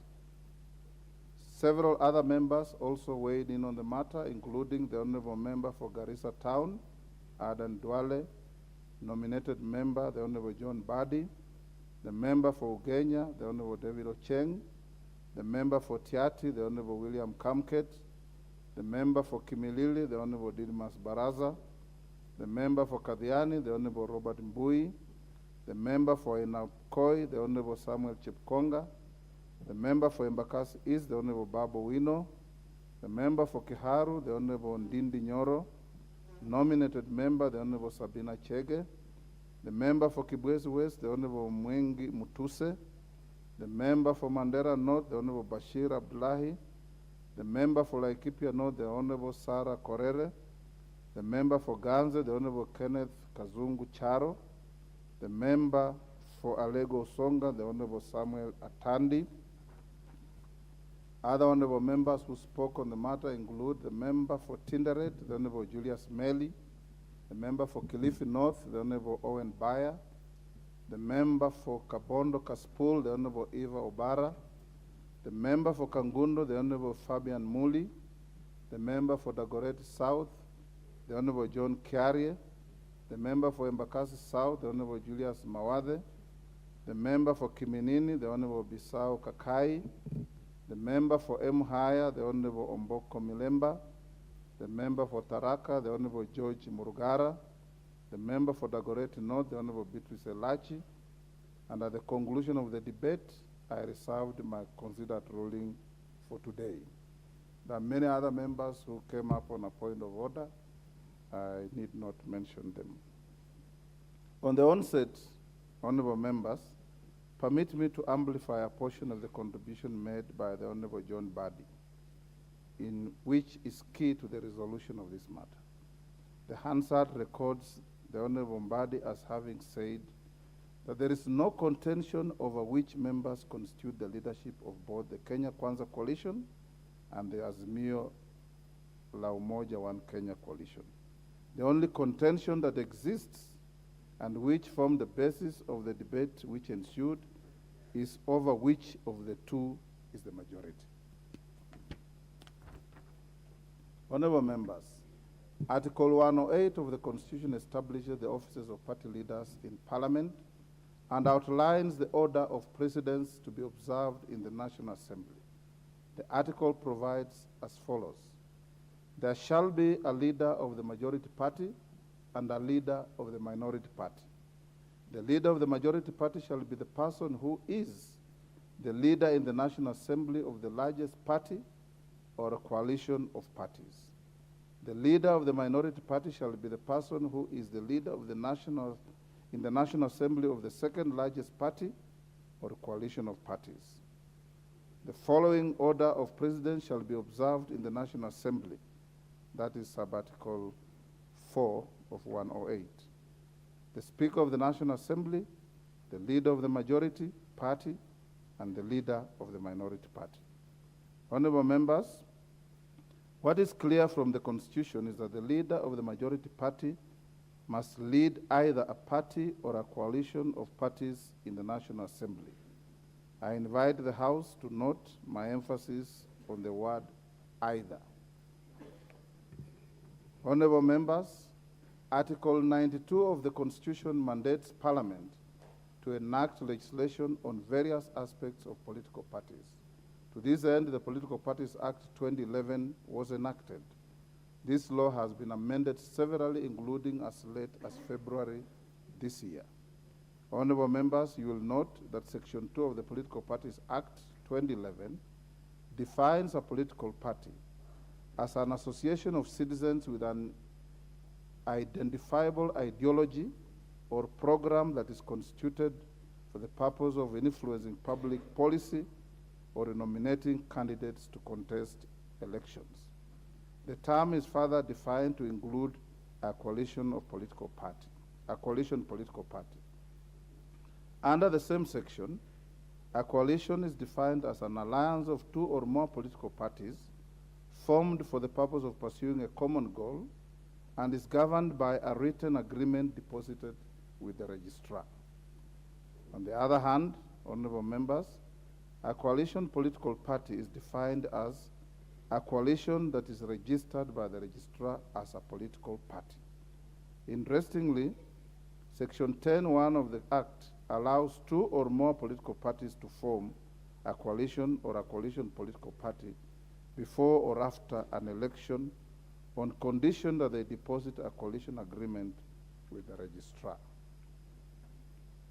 Honorable members, what I discern from these definitions of Section 10(1) of the Act is that Parliament, in its wisdom, legislated as follows, that two or more political parties may form a coalition or a coalition party and deposit a written agreement with the registrar. Further, that a coalition of two or more parties may register itself as a political party with the registrar under the Act. You will agree with me that this legislation creates a unique and puzzling scenario where a coalition, which is a conglomeration of parties, can also be treated as a political party on its own right. Honorable members, I note that in the letter that I received from the member for Suna East, the Honorable Junaid Mohammed, on this matter, he submitted names of leaders representing the Azimio la Umoja One Kenya coalition party. Curiously, in the same letter, the honorable member signed off as Secretary General of the Azimio la Umoja One Kenya coalition. This begs the question of whether Azimio la Umoja One Kenya coalition is a coalition, political party, or both. In the debate over this matter, several members argued that a coalition political party is a perfectly legal vehicle that was used in the just concluded election to allow individual and corporate membership within a coalition. In my understanding of Section 2 and Section 10 of the Political Parties Act, Parliament permitted a coalition political party to elect to assume the character of either a party or a coalition. Honorable members, in the last general election, it's evident that Azimio la Umoja One Kenya elected to behave as several political parties in certain categories of elections, and as one political party with regard to the election of the president. It's without doubt that if it were to be considered as a political party, Azimio la Umoja One Kenya coalition party has no elected member in this House today, as no member was elected under its banner. This is easily discernible from Gazette notices number 9950 and 9951 of 2022, both dated 23rd August 2022, and Gazette notices number 10535 of 2022, dated 5th September 2022, in which the IEBC, the Independent Electoral and Boundaries Commission, declare the persons duly elected as members of this House and their respective political parties. Further, honorable members, it is notable that with respect to the members nominated to this House, the Azimio la Umoja One Kenya coalition political party elected to nominate members under the names of its constituent parties. This can be seen from the Gazette notice number 10537 of 2022, dated 7 September 2022, and Gazette notice number 10710 of 2022, dated 9 September 2022. The Azimio la Umoja One Kenya coalition party seems to have elected to enter this House in both elective and nominative positions through its individual constituent parties. It is a clear demonstration of the coalition party's respect for freedom of association under Article 36 of the Constitution, which exercise of political rights under Article 38 of the Constitution, and the freedom of speech and debate in the House under Article 117 of the Constitution. Honorable members, Article 108 of the Constitution also allows a coalition to elect and designate their choice of the leader of the majority party. The claim by the Kenya Kwanza coalition is based under this limb. Similarly, the Azimio la Umoja One Kenya coalition political party has staked its claim to the leadership of the majority party in exercise of its second skin as a coalition.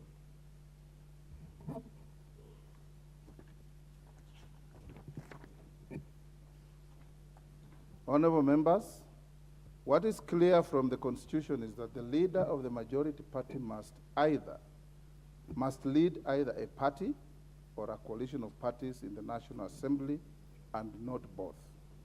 Indeed, I noted earlier in this communication, in determining the matter confronting the House today, one must ask the question whether the entities claiming the leadership of the majority party are parties or coalitions. The provision of the Constitution seems not to envisage the position of the leader of the majority party being claimed by an entity that is both a party and a coalition of parties. It is apparent that, honorable members, while the Azimio la Umoja One Kenya coalition political party elected to behave as a political party in certain categories of elections in the last general election, it has now staked its claim to the leadership of the majority party in this House, using its second skin as a coalition. The issue that arises at this stage is whether this conduct is in conformity with the expectation of Article 108 of the Constitution, which requires an entity to elect one of the two choices. You will recall that before the Sindie adjournment of the 12th Parliament, the standing orders were amended to insert a new standing order 2B. This provision requires the Clerk of the National Assembly to obtain a certified copy of any coalition agreement entered into between two or more political parties. This amendment was necessitated by a dispute that arose at the beginning of the 12th Parliament on the entitlement of the constituent parties of the then National Super Alliance Coalition, commonly referred to as NASA Coalition, to a share in the membership of the Parliamentary Service Commission. It was not possible for the then Speaker to resolve the issue without access to and perusal of the then NASA Coalition's agreement deposited with the registrar. Apart from resolving any disputes related to the membership of the Parliamentary Service Commission, it would interest members to note that pursuant to Article 2152 of the Constitution, part of the membership of the Commission on Revenue Allocation is also drawn from nominees of the majority party and the minority parties in the House. This is the basis upon which the standing order was introduced in the last Parliament, so as to enable the Speaker to discern the undertakings made by the parties with regard to the positions available to the House. The sharing of nominees for appointment to commissions such as the Parliamentary Service Commission and the Commission on Revenue Allocation, entitlement to positions in the East African Legislative Assembly, and where necessary, determining the relative majorities in the House. Journals of the House indicate that this provision was hardly intended to be used to resolve questions of which party or coalition of parties has sufficient numbers in this House so as to be entitled to elect the leader of the majority party. Honorable members, the Political Parties Act provides a general framework for the formation of coalitions, but leaves the substantive provisions to the formulation of the respective parties to a coalition. Where the substantive provisions of a coalition agreement are unclear, ambiguous, or are in contention, the interpretation of the intent of the parties is left to the general jurisdiction of the legal system. Nevertheless, honorable members, perusal of an agreement entered between the partners in a coalition would greatly assist, resolve, or forestall unnecessary disputes likely to impede the conduct of the business of the House. Indeed, upon obtaining a copy of the NASA coalition agreement, my immediate predecessor did urge that the provision of the coalition agreements to the House should become standard practice. This is what informed the introduction of new Standing Order 2B in our rules of procedure. Honorable members, with regard to the coalition agreements affecting the affairs of the 13th Parliament, the clerk did write to the Office of the Registrar of Political Parties on 2nd September 2022. In her letter, entitled Request for Information and Copies of Coalition Agreements pursuant to the National Assembly Standing Order 2B, the clerk provided the registrar with a list of parties with representation in the House at the time. The clerk sought the following from the registrar, and I quote, guidance on which particular political parties from the list above are in coalition arrangements. Please include the date of the registration of the coalitions. 2, information on changes made to any of the coalition agreements or partnerships that are in place and the dates of the changes, if any. And 3, certified copies of the coalition arrangements entered into by any of the parties listed herein.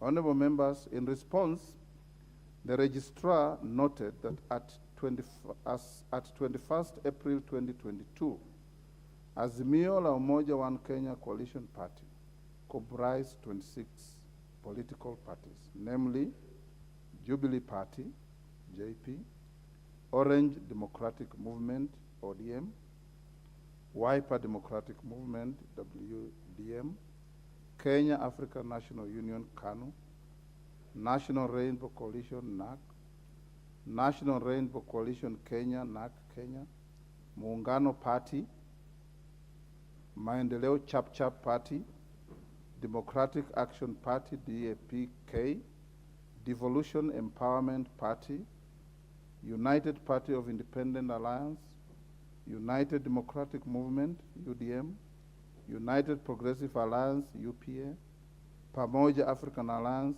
PAA or PA, Kenya Union Party, KUP, United Democratic Party, UDP, Movement for Democracy and Growth, MDG, Kenya Reform Party, KRP, Chama cha Uzalendo, CCU, National Liberal Party, NLP, People's Trust Party, PTP, Ubuntu People's Forum, UPF, Party of National Unity, PNU, Labour Party of Kenya, LPK, and the Party for Growth and Prosperity.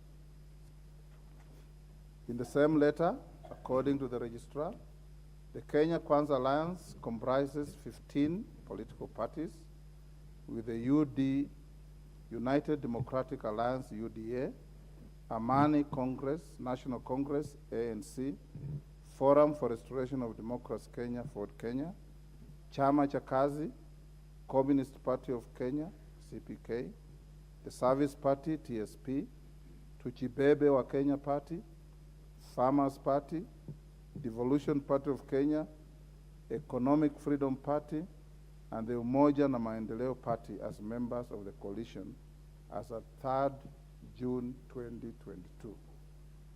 Can the members take their seats?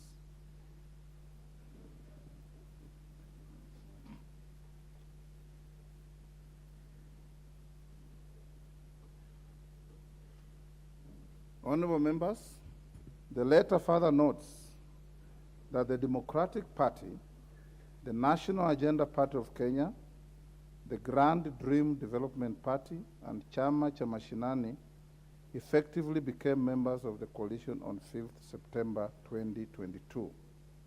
The registrar also observed that the National Ordinary People Empowerment Union, NOPEU, is not a member of any of the coalitions.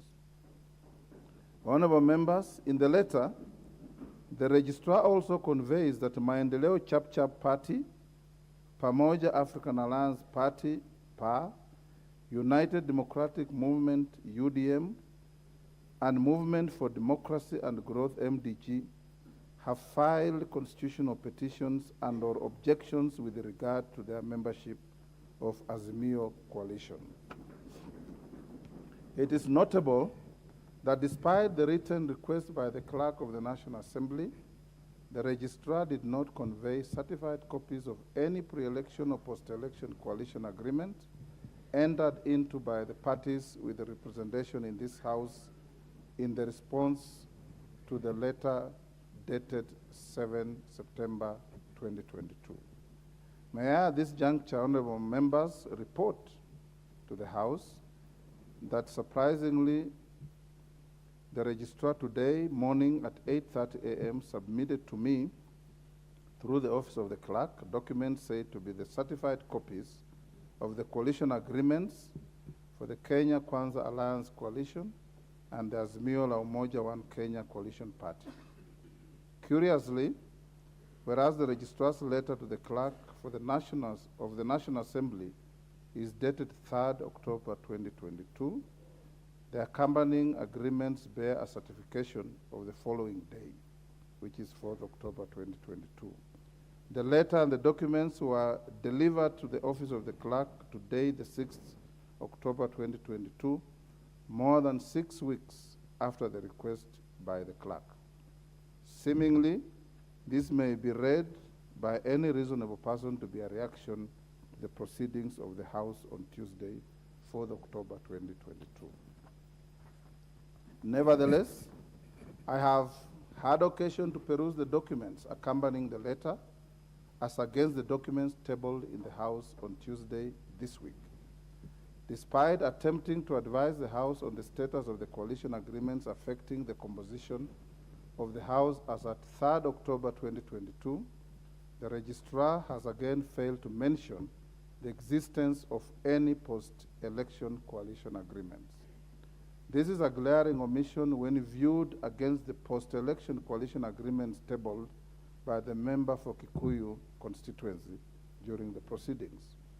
The post-election coalition agreements are critical to the Speaker for purposes of guaranteeing the constitutional rights and political freedoms of the members of this House elected under UDM, PAR, MCCP, and MDG. Honorable members, this now brings me to the submissions made by the Honorable Opio Wandai on the significance to be attached to the response of the Registrar of Political Parties, which he also tabled in the House on Tuesday this week, and in subsequent communication from the Registrar. It will be recalled, honorable members, that the distinguished member for Ugunja submitted that the Speaker has no other role apart from conveying information contained in the letter by the Registrar to the House. You will agree with me that this view is untenable for two main reasons.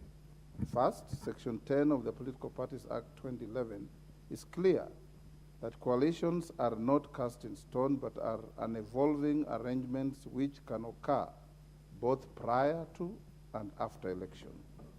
The Registrar has shied away from making a determination on the post-election status of the existing coalitions in light of the submissions made by part of the membership of this House and letters written to me by a number of members relating to post-election coalitions.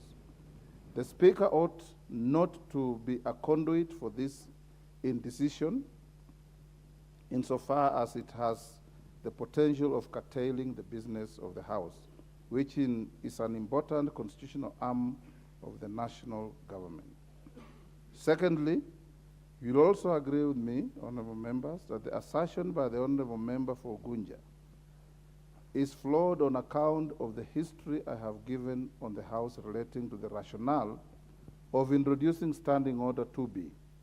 It is indeed an established parliamentary practice that the Speaker is not a mere conveyor belt of information. The Speaker must apply his mind to any communication or document before it is presented to the House or admitted for use in the House. This is important in order to comply with the standing orders of this House and to protect the dignity of the House.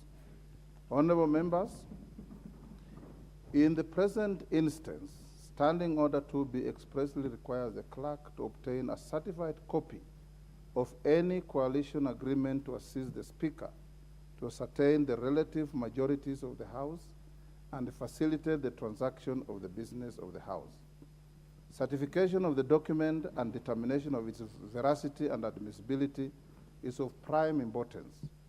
You will agree with me again, honorable members, that there would be chaos in this House if I was to make rulings on the basis of unauthenticated and verifiable and inadmissible documents that affect the rights of members. Honorable members, I do note that unless the Political Parties Act is amended or the House exercises its powers to call for evidence under Article 125 of the Constitution, there currently exists no express statutory obligation to the Registrar to furnish the House with the coalition agreements as contemplated under Standing Order 2B.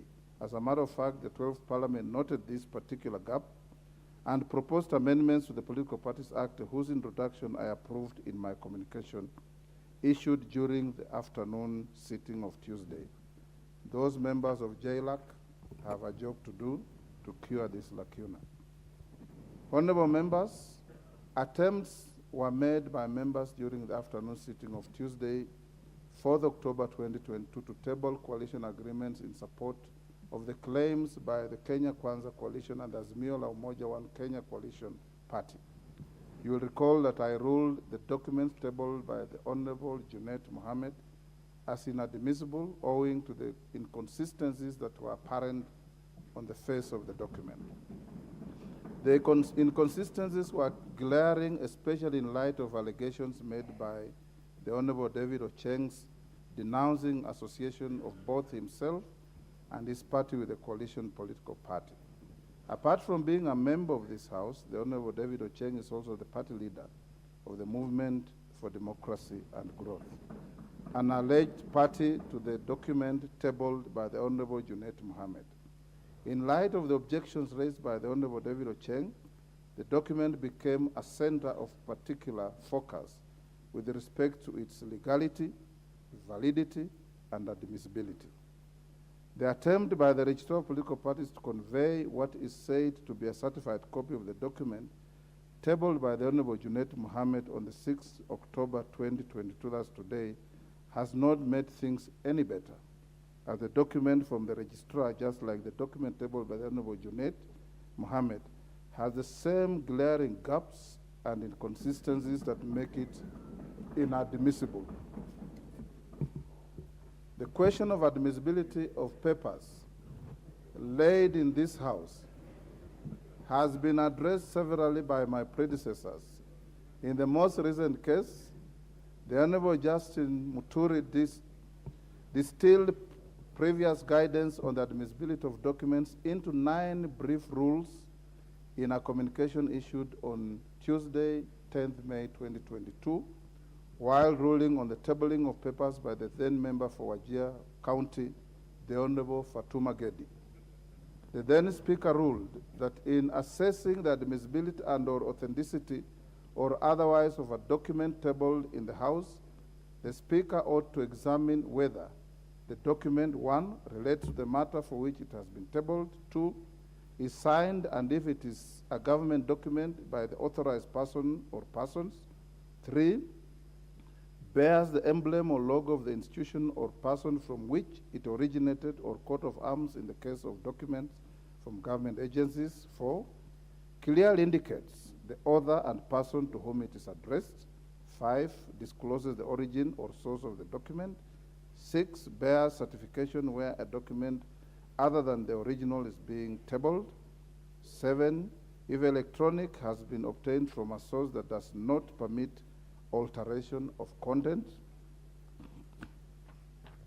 and 8, is related to a claim made before the House or a committee or its content has a nexus with the claim. 9, is stamped and clearly indicates the person signing of the stamp. Honorable members, can the honorable members take their seats?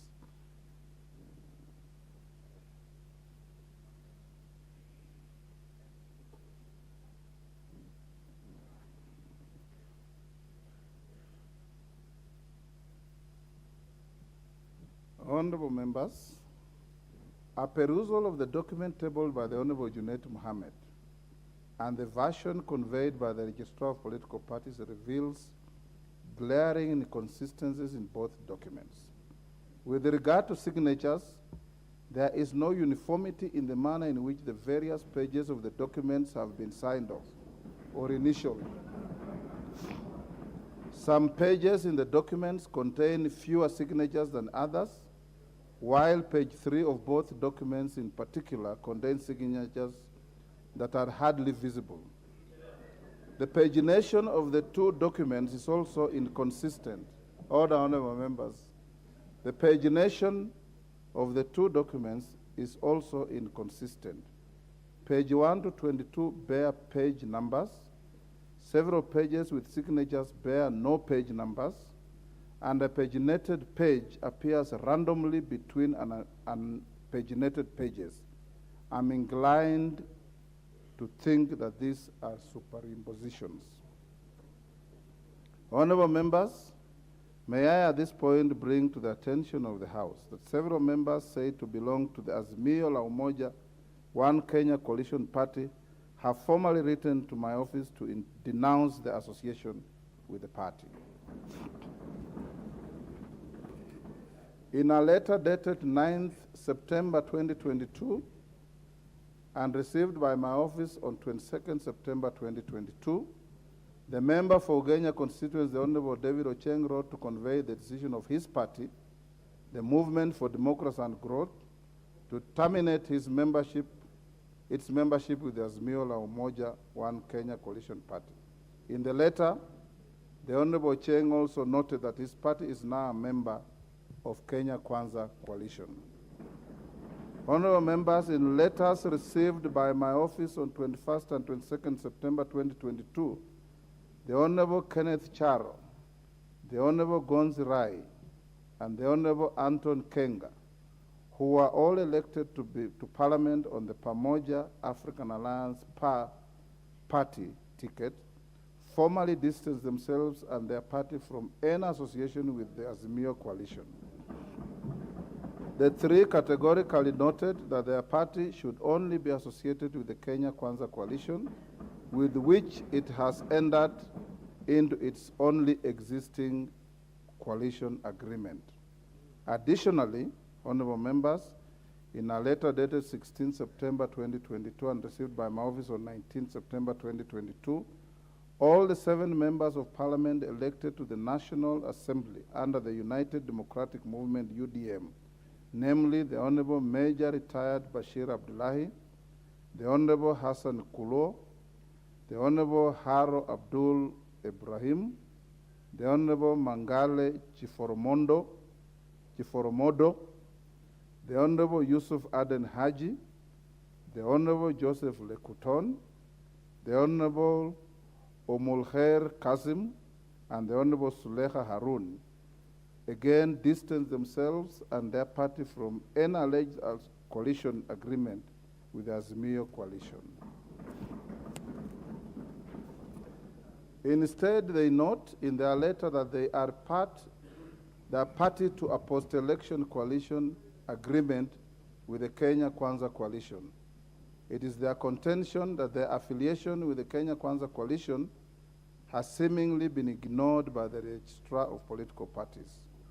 Honorable members, it will be recalled that during the debate on this matter on Tuesday this week, the Honorable Cheng, the Honorable Kasait Kamket, the Honorable Mwengi Mutuse, the Honorable Bashir Abdullahi, and the Honorable Kenneth Charo also did raise serious concerns as to the membership of the Movement for Democracy and Growth, MDG, the Kenya African National Union, KANU, the Maendeleo Chapter Party, MCCP, the United Democratic Movement, UDM, and the Pamoja African Alliance Party in the Azimio la Umoja One Kenya Coalition Party.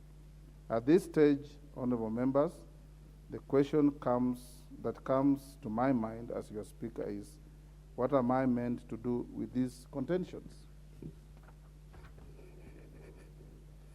Honorable members, allegations were also made by a number of members on alleged coercion and duress while entering into agreements with one of the coalitions. This, all the honorable members, I have not finished what I'm saying. This, if true, is a serious affront to the democratic rights and freedoms that we enjoy as citizens of this country. As a seasoned lawmaker and a lawyer, I note that the political freedoms granted to Kenyans by the Bill of Rights must be taken very seriously in the affairs of political parties. If I were to rely on the coalition agreements tabled before this House, I would find great fault in any provision seeking to limit the political rights of members of this House. Honorable members, our Constitution is very rights-centric. In any ruling I make as your Speaker, I must be guided by the provisions of Article 3, Article 10, and Article 21 of the Constitution. These provisions require me to uphold, respect, and defend the Constitution whenever applying myself on any questions brought before me. I'm also under obligation to jealously protect the rights and freedoms guaranteed by the Constitution to all members of this House and indeed all Kenyans. You will note, honorable members, that even when making laws, all of you are enjoined under Article 24 of the Constitution to ensure that any limits you place on a right or freedom are expressly stated and that the limitation is reasonable and justifiable in an open and democratic society. Having looked at the drafting style of the Political Parties Act vis-a-vis the requirements of Article 24(2) of the Constitution, it is evident that the Political Parties Act does not manifest or declare any intent whatsoever to limit the rights guaranteed under Article 36 of the Constitution on the freedom of association and Article 38 of the Constitution on political rights. Honorable members, political rights are not absolute. They may be limited in a manner that is consistent with the provisions of Article 24 of the Constitution. Indeed, the Political Parties Act does not engage in the substantive limitations of rights, but only deals with procedural exercise of those rights in terms of timelines. Honorable members, indeed, the architecture of the Act is that timelines are only prescribed with respect to activities that fall before the election date, which seem to be related to the management of the election calendar. There are no timelines prescribed for activities after the election date. From the provisions of the Act, it appears that a person is at liberty to join and leave political parties as long as they notify the registrar of their actions.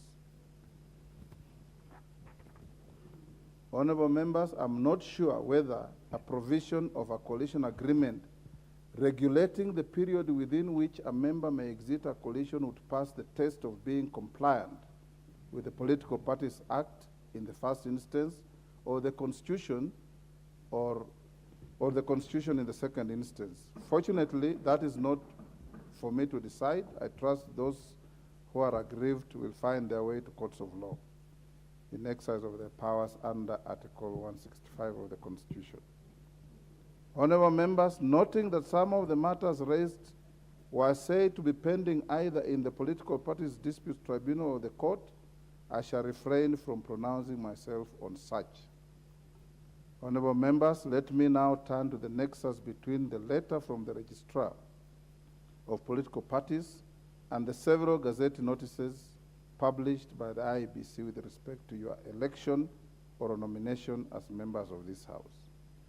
Based on Gazette notices 9950 and 9951 of 2022, both dated 23rd August 2022, Gazette notice 10535 of 2022, dated 5th September 2022, Gazette notice number 10537 of 2022, dated 7th September 2022, and Gazette notice number 10710 of 2022, dated 9th September 2022, the current composition of the National Assembly by individual political parties is as follows. United Democratic Alliance, UDA, 145. Orange Democratic Movement, ODM, 86.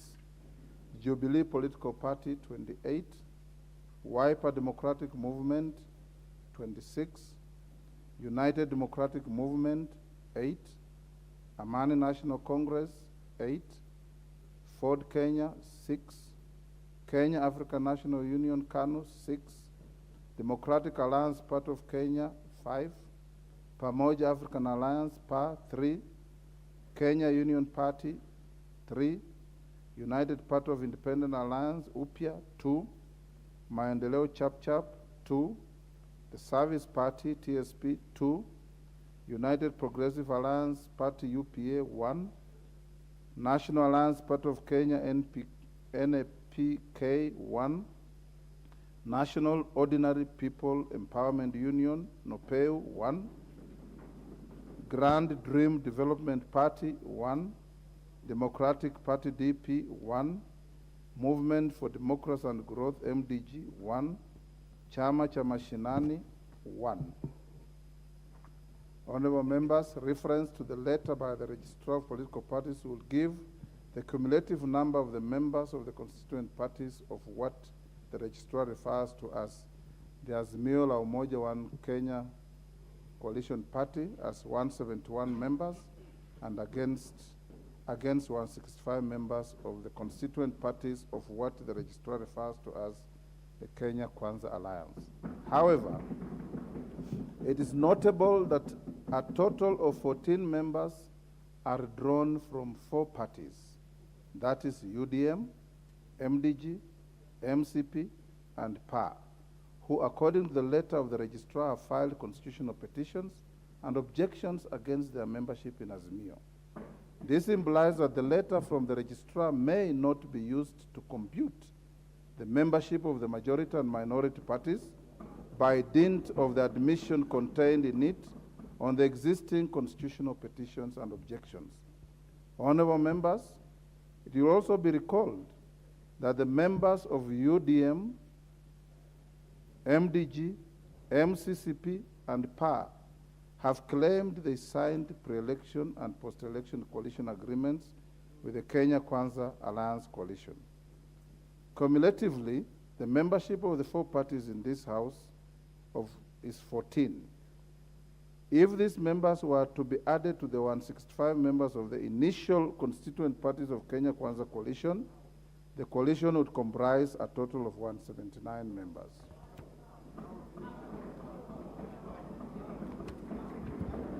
Consequently, the Azimio coalition would then, I have not finished this ruling at all.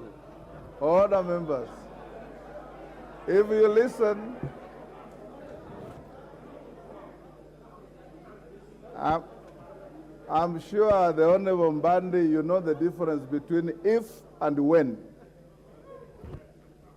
I'm sure you know the difference between if and when. Consequently, the Azimio coalition would then comprise a total of 157 members. However, honorable members, the pending constitutional cases and objections by members of UDM, MDG, MCCP, and PA, noted by the registrar of political parties in addition to the letters sent by the members and the contentions recorded during Tuesday's sitting, have a profound bearing on the matter at hand insofar as the same relates to the business of the House. At this stage, honorable members, the House has a choice to either hold its proceedings and await the determination of matters that are before the Political Parties Disputes Tribunal or the courts, or to permit the Speaker to make a decision that facilitates this House to continue discharging its constitutional functions. In any event, all the honorable members, you will hear the Speaker in silence. In any event, members are aware that the sub judice rule is a rule that the House imposes on itself. It can never be contemplated that the House can curtail the performance of its own mandate.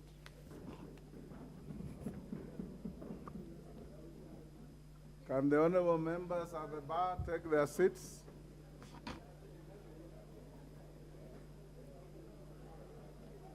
Yes.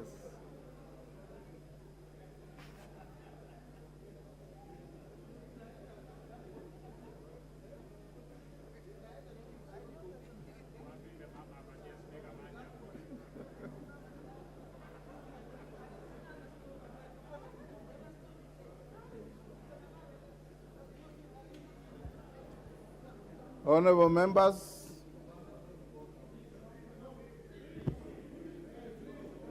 take your seats or take your oath. I've given you. Okay, honorable members, as this includes, among others, the formation of not only the House Business Committee, but also other key committees of the House, whose membership must be appointed within a prescribed timeline of 7 days, and others that are extremely critical to the functioning of this House and the national government. Honorable members, the committees that ought to be constituted within 7 days include the following: the House Business Committee, which determines, prioritizes, approves the business to be considered by this House under Standing Order 171. The Committee on Selection, which is responsible for nominating members to serve in committees under Standing Order 172. The Committee on Appointments, which is responsible for vetting of persons nominated to serve as cabinet secretaries under Article 152(2) of the Constitution. The Budget and Appropriations Committee, which is responsible for consideration of the budget estimates. The National Government Constituencies Development Fund Committee, which is responsible for overseeing the policy and legislative framework matters relating to NGCDF. This is especially important, noting the need for a forum to deliberate some current matters that you are all fully aware of. Honorable members, the disclosure by the registrar relating to the petitions and objections, the letters by the members of the four parties, the oral objections raised in this House, and the need to promote the continuity of the business of the House while respecting the due process of the courts of law, presents this House with a complex situation that requires balanced consideration of the intent and philosophy behind the provisions of Article 108 and Article 124 of the Constitution.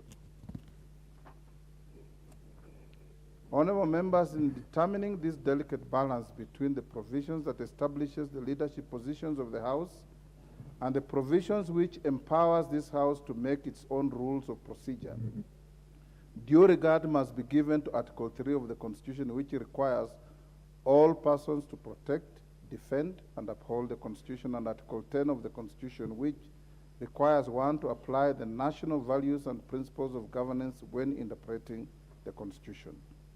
Honorable members, I note that the four parties that I mentioned cumulatively comprise 14 members. The members elected this House under the four parties have exercised their freedom of association under Article 36 of the Constitution. They have already migrated to the Kenya Kwanza Alliance both in writing and in action. The parties are already enjoying the benefits accruing from their membership of the Kenya Kwanza Coalition, based on the coalition agreements that they signed and deposited with the registrar. Indeed,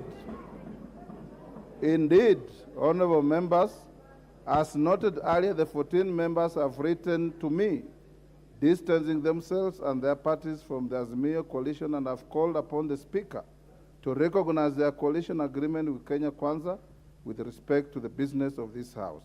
I also did note the verbal representation made by the 14 members during the debate on the Tuesday, the 4th of October.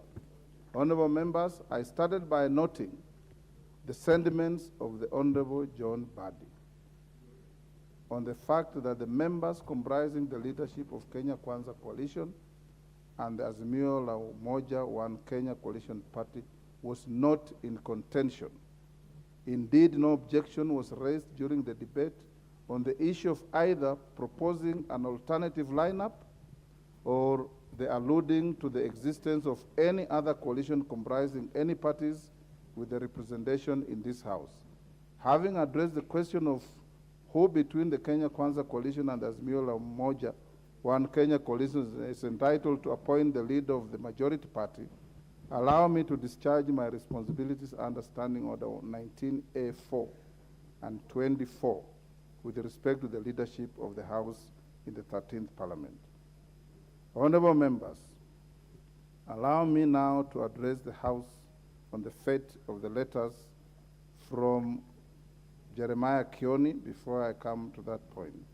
The Secretary General of the Jubilee Party, which I mentioned in my communication on Tuesday, 4th October. The Jubilee Party, and indeed any other parliamentary party, is at liberty to designate its party leaders and whips by dint of the provisions of Standing Order 20A, which provides for the recognition of parliamentary parties. Specifically, the Standing Order provides that a parliamentary party has the right to designate a leader and whip of the party in the House for purposes of the transaction of the business of the House. However, in parliamentary practice, the House frowns upon any purported communication emanating from strangers, especially if the matter relates to the internal organization of sections within the House. This is intended to ensure that the House only deals with persons that it can interact with and hold to account should need arise. For clarity, Standing Order 28.3 provides, and I quote, The names of the members designated as party whips shall be communicated to the Speaker in writing by the leader of the majority party on behalf of the majority party, by the leader of the minority party on behalf of the minority party, and the leader of a parliamentary party in the National Assembly in a case of a parliamentary party that is not part of the coalition forming the majority party or the minority party. In order to facilitate the transaction of the business of the House, the leader of the majority party and the leader of the minority party are required to forward to me the names of members who shall sit in the 5 critical committees that I mentioned earlier. Honorable members, Standing Order 1711F provides that apart from the House leadership, the House Business Committee consists of 9 other members nominated by the parliamentary parties, reflecting the relative majorities and taking into consideration the interests of parties other than parliamentary parties and independents. Furthermore, honorable members, Standing Order 1711C provides that besides the House leadership, the Committee on Selection consists of not less than 11 and not more than 21 members nominated by the parliamentary parties, reflecting the relative majorities and taking into consideration the interests of parties other than parliamentary parties and independents. Standing Order 2041 provides that apart from the leadership of the House, Committee on Appointments consists of not more than 15 other members nominated by the House Business Committee on the basis of proportional party membership, taking into account consideration the numerical strength of the parties and interests of independents. Honorable members, upon formation of the committees on selection, I will be asking the party leadership to nominate members for appointment to the rest of the committees within particular priority to the Budget and Appropriations Committee and the National Government Constituency Development Fund Committee. It is imperative that in nominating the members of the committees, majority and minority leaders should, as much as possible, take into account and consideration the gender representation, the need for national balance, and the interests of parties other than parliamentary parties, and indeed the independents. As to the completeness of the membership of the aforementioned committees, you will note that I have reserved some slots for independent members in each of the 3 committees whose nomination ratios I have specified. This is to ensure adherence to the standing orders, which require the recognition of the various shades of opinion represented in the House. As my predecessor noted in the 12th Parliament, the Speaker should protect the independent members and small parties in the nomination to and discharge from committees. Honorable members, in summary, therefore, my considered determination on the matter raised is as follows. 1, alleged coercion. That the consideration of the various allegations of coercion and duress at the time of entering into coalition agreements and an appropriate remedy for the same lies outside the authority of this House. 2, the place of members of UDM, PA, MCCP, and MDG. That in my considered opinion, it would be imprudent to treat the 14 members elected to the House under the UDM, Pamoja African Alliance, Maendeleo Chap, and the Movement for Democracy and Growth, MDG, as part of a coalition that they have expressly distanced themselves from and their parties. I am therefore persuaded that the 14 members and their parties are part of the Kenya Kwanza coalition. This, in my view, would be fair and in accordance with the previous rulings by my predecessors on related matters. 3, that with the 14 members, the membership of the Kenya Kwanza coalition stands at 179 members, while the membership of the Azimio la Umoja One Kenya coalition party stands at 157 members. This, by implication, indicates that the Kenya Kwanza coalition is the majority party, and the Azimio la Umoja One Kenya coalition party is the minority party in this House. 4, that the Kenya Kwanza coalition is entitled to appoint the leader of the majority party, while the Azimio la Umoja One Kenya coalition party is entitled to appoint the leader of the minority party.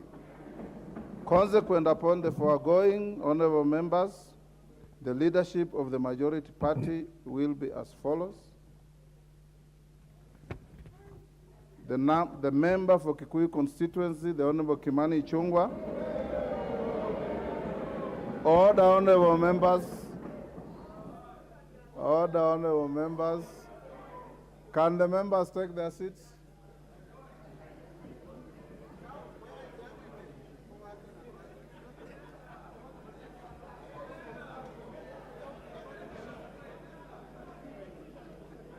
The member for Kilifi North, the Honorable Owen Baya, is the deputy leader of the majority party.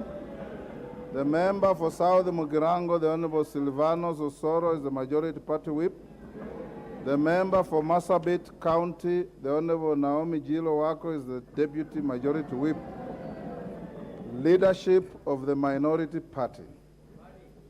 That with regard to the minority party, the member for Ugunja, the Honorable Pio Wandai, is the leader of the minority party. The member for Kadiani, the Honorable Robert Mbui, is the deputy leader of the minority party.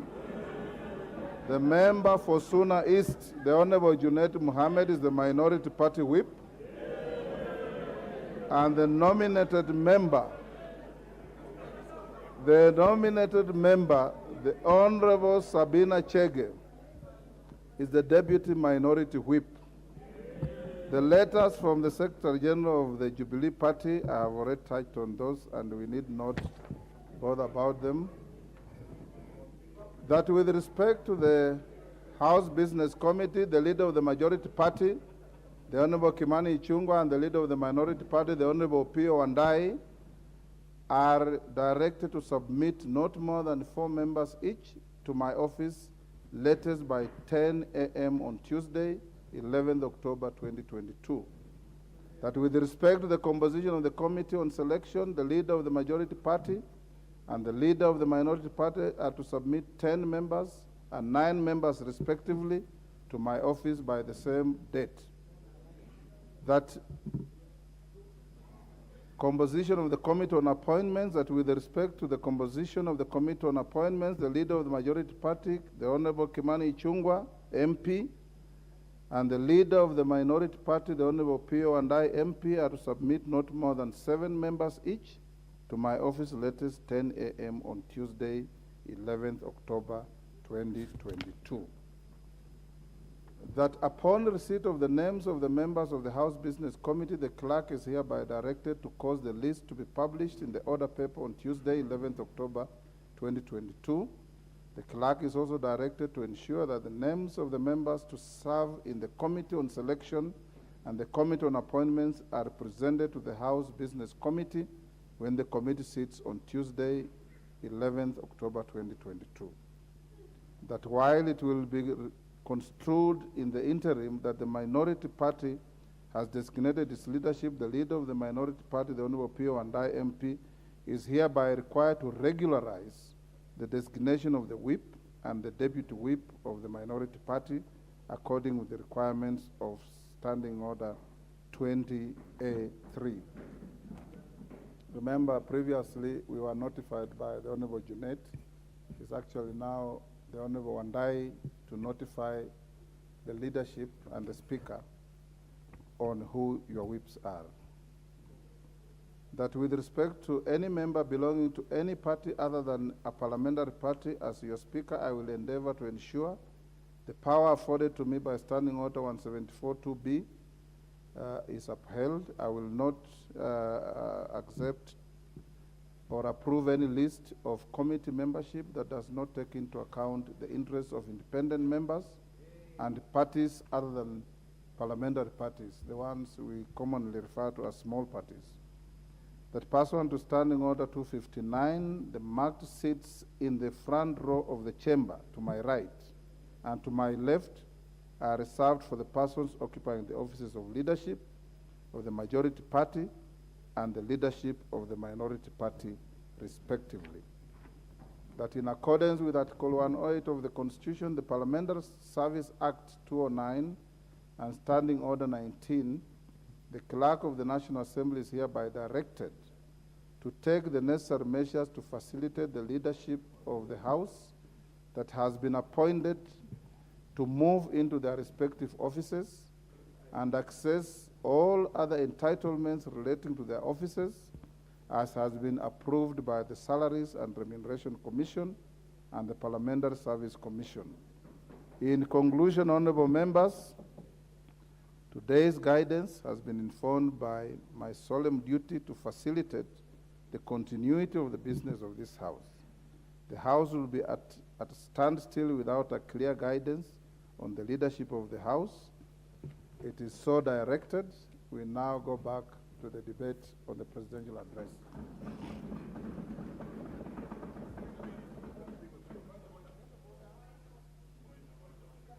Yes, the Honorable Wandai. Yes, the Speaker, I have listened keenly to your ruling on this contentious issue. Whereas, of course, I don't agree with it, I would wish to acknowledge the fact that this House operates in a quasi-judicial manner. And therefore, in line with the rules of natural justice, tenets of democracy, and established jurisprudence, I would wish to give notice that we shall be moving, Mr. Speaker, shall be moving you to review your decision. And for that reason, Mr. Speaker, I'll be asking you to give me opportunity to make certain submissions or to make an application for you to review your decision, which is obviously in line with the established jurisprudential practice. I will be again asking you to direct the clerk to facilitate my coalition with the certified copies of your ruling, if possible, by close of business today. Mr. Speaker, I say this with tremendous respect to your office and to the institution of Parliament. Mr. Speaker, it's important for us to establish a culture of openness, transparency, and indeed to work consciously towards entrenching democracy and the rule of law. So I will be asking you, Mr. Speaker, to allow me to make that application formally at the earliest possible opportunity. Mr. Speaker, I'm seeking leave. Order, honorable members. Honorable members, in the tradition of the House and our standing orders and practice, once the Speaker makes a ruling such as the one I have made, is not subject to debate, it is not appealable, and it stands as it is. I want to take the opportunity, the Honorable Wandai and all members of the House, to salute you and thank you for the decorum that you have exhibited through the close to 1 hour that I delivered the ruling. I want to encourage the House that a decision has been made. Let the chips lie where they fell. Take up your offices. Carry out a robust and vibrant oversight of the government, and make sure that public resources from taxpayers are put to good use. Audit them vigorously, and make sure that you do everything possible within the law to ensure that we have a responsible parliament with both sides being responsive to the needs of the people of Kenya. There will be no further debate on this matter. You know the rules. You are all very senior members, honorable members. And the new colleagues who have come in want to learn from you, and don't give them misdirections on procedure. I want now to go to the next order that we had abandoned, to take the ruling, and I'll give the floor to the Honorable Member Abdikader Mohamud of Lagdera. On the same matter? The same Order, Honorable Member.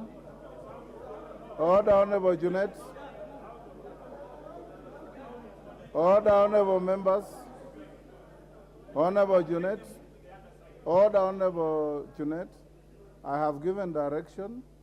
The ruling of the chair is a public document. It will be on the parliamentary website. You can get it in the course of the evening or tomorrow, depending on what the clerks will do. And you can analyze it, you can critique it, you can do many things about it except debating it on the floor of this house.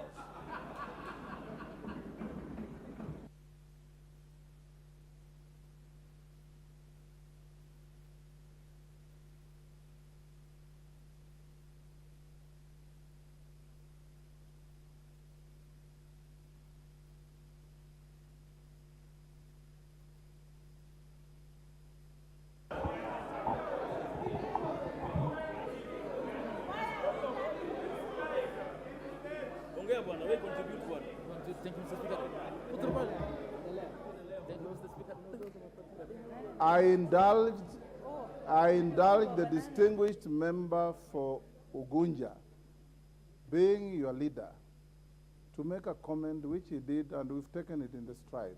And I've given him direction, and you can see how distinguished he is in respect of what I've said. I want to urge you members that we have called the next order which we had left before the ruling, and the member for Lagdera, if he's on the floor, he can continue with the debate. If he's not, we give the floor to the next member. Go on, member.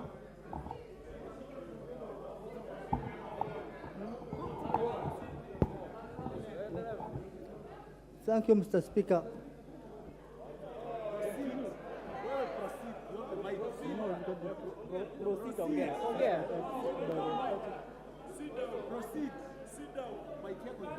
Member for Lagdera, if you want to sit your position, we can give to somebody else. Proceed.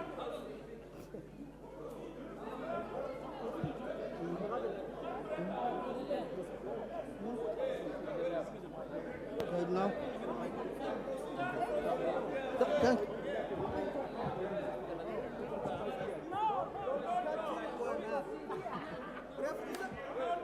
Order, honorable members, order. Order, honorable members. Order. Honorable members, order. Order, honorable members. The member for Lagdera, you will forfeit your position if you don't want to speak.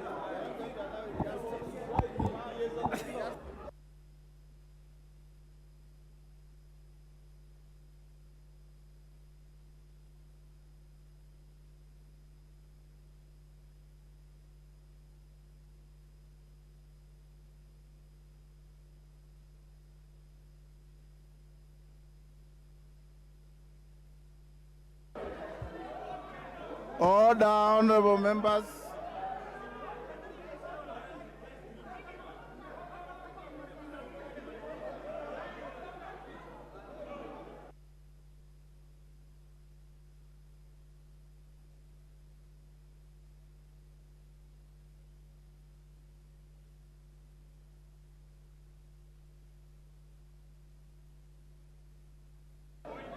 Order, honorable members.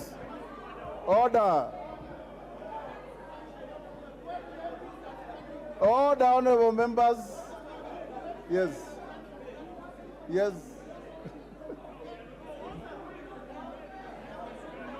Order, honorable members.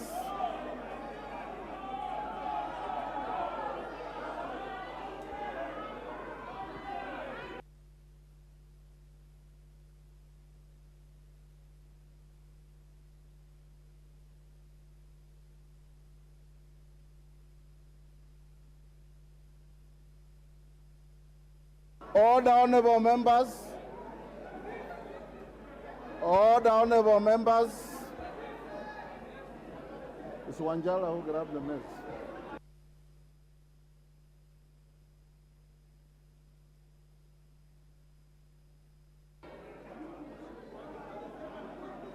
Order, honorable members. Order, honorable members.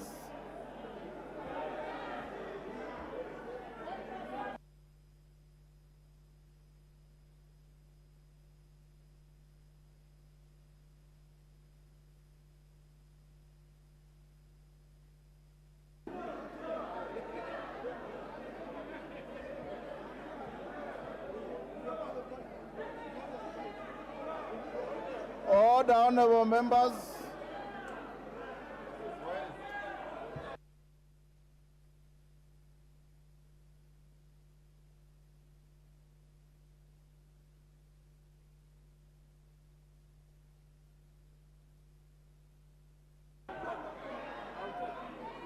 Order, honorable members. Order.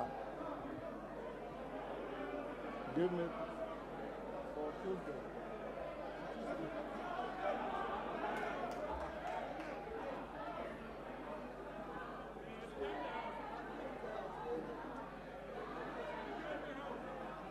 Honorable members, order, honorable members, this House will stand adjourned until Tuesday. Order. The House will be adjourned until Tuesday, the 11th of October, 2022 at 2:30 p.m. Order.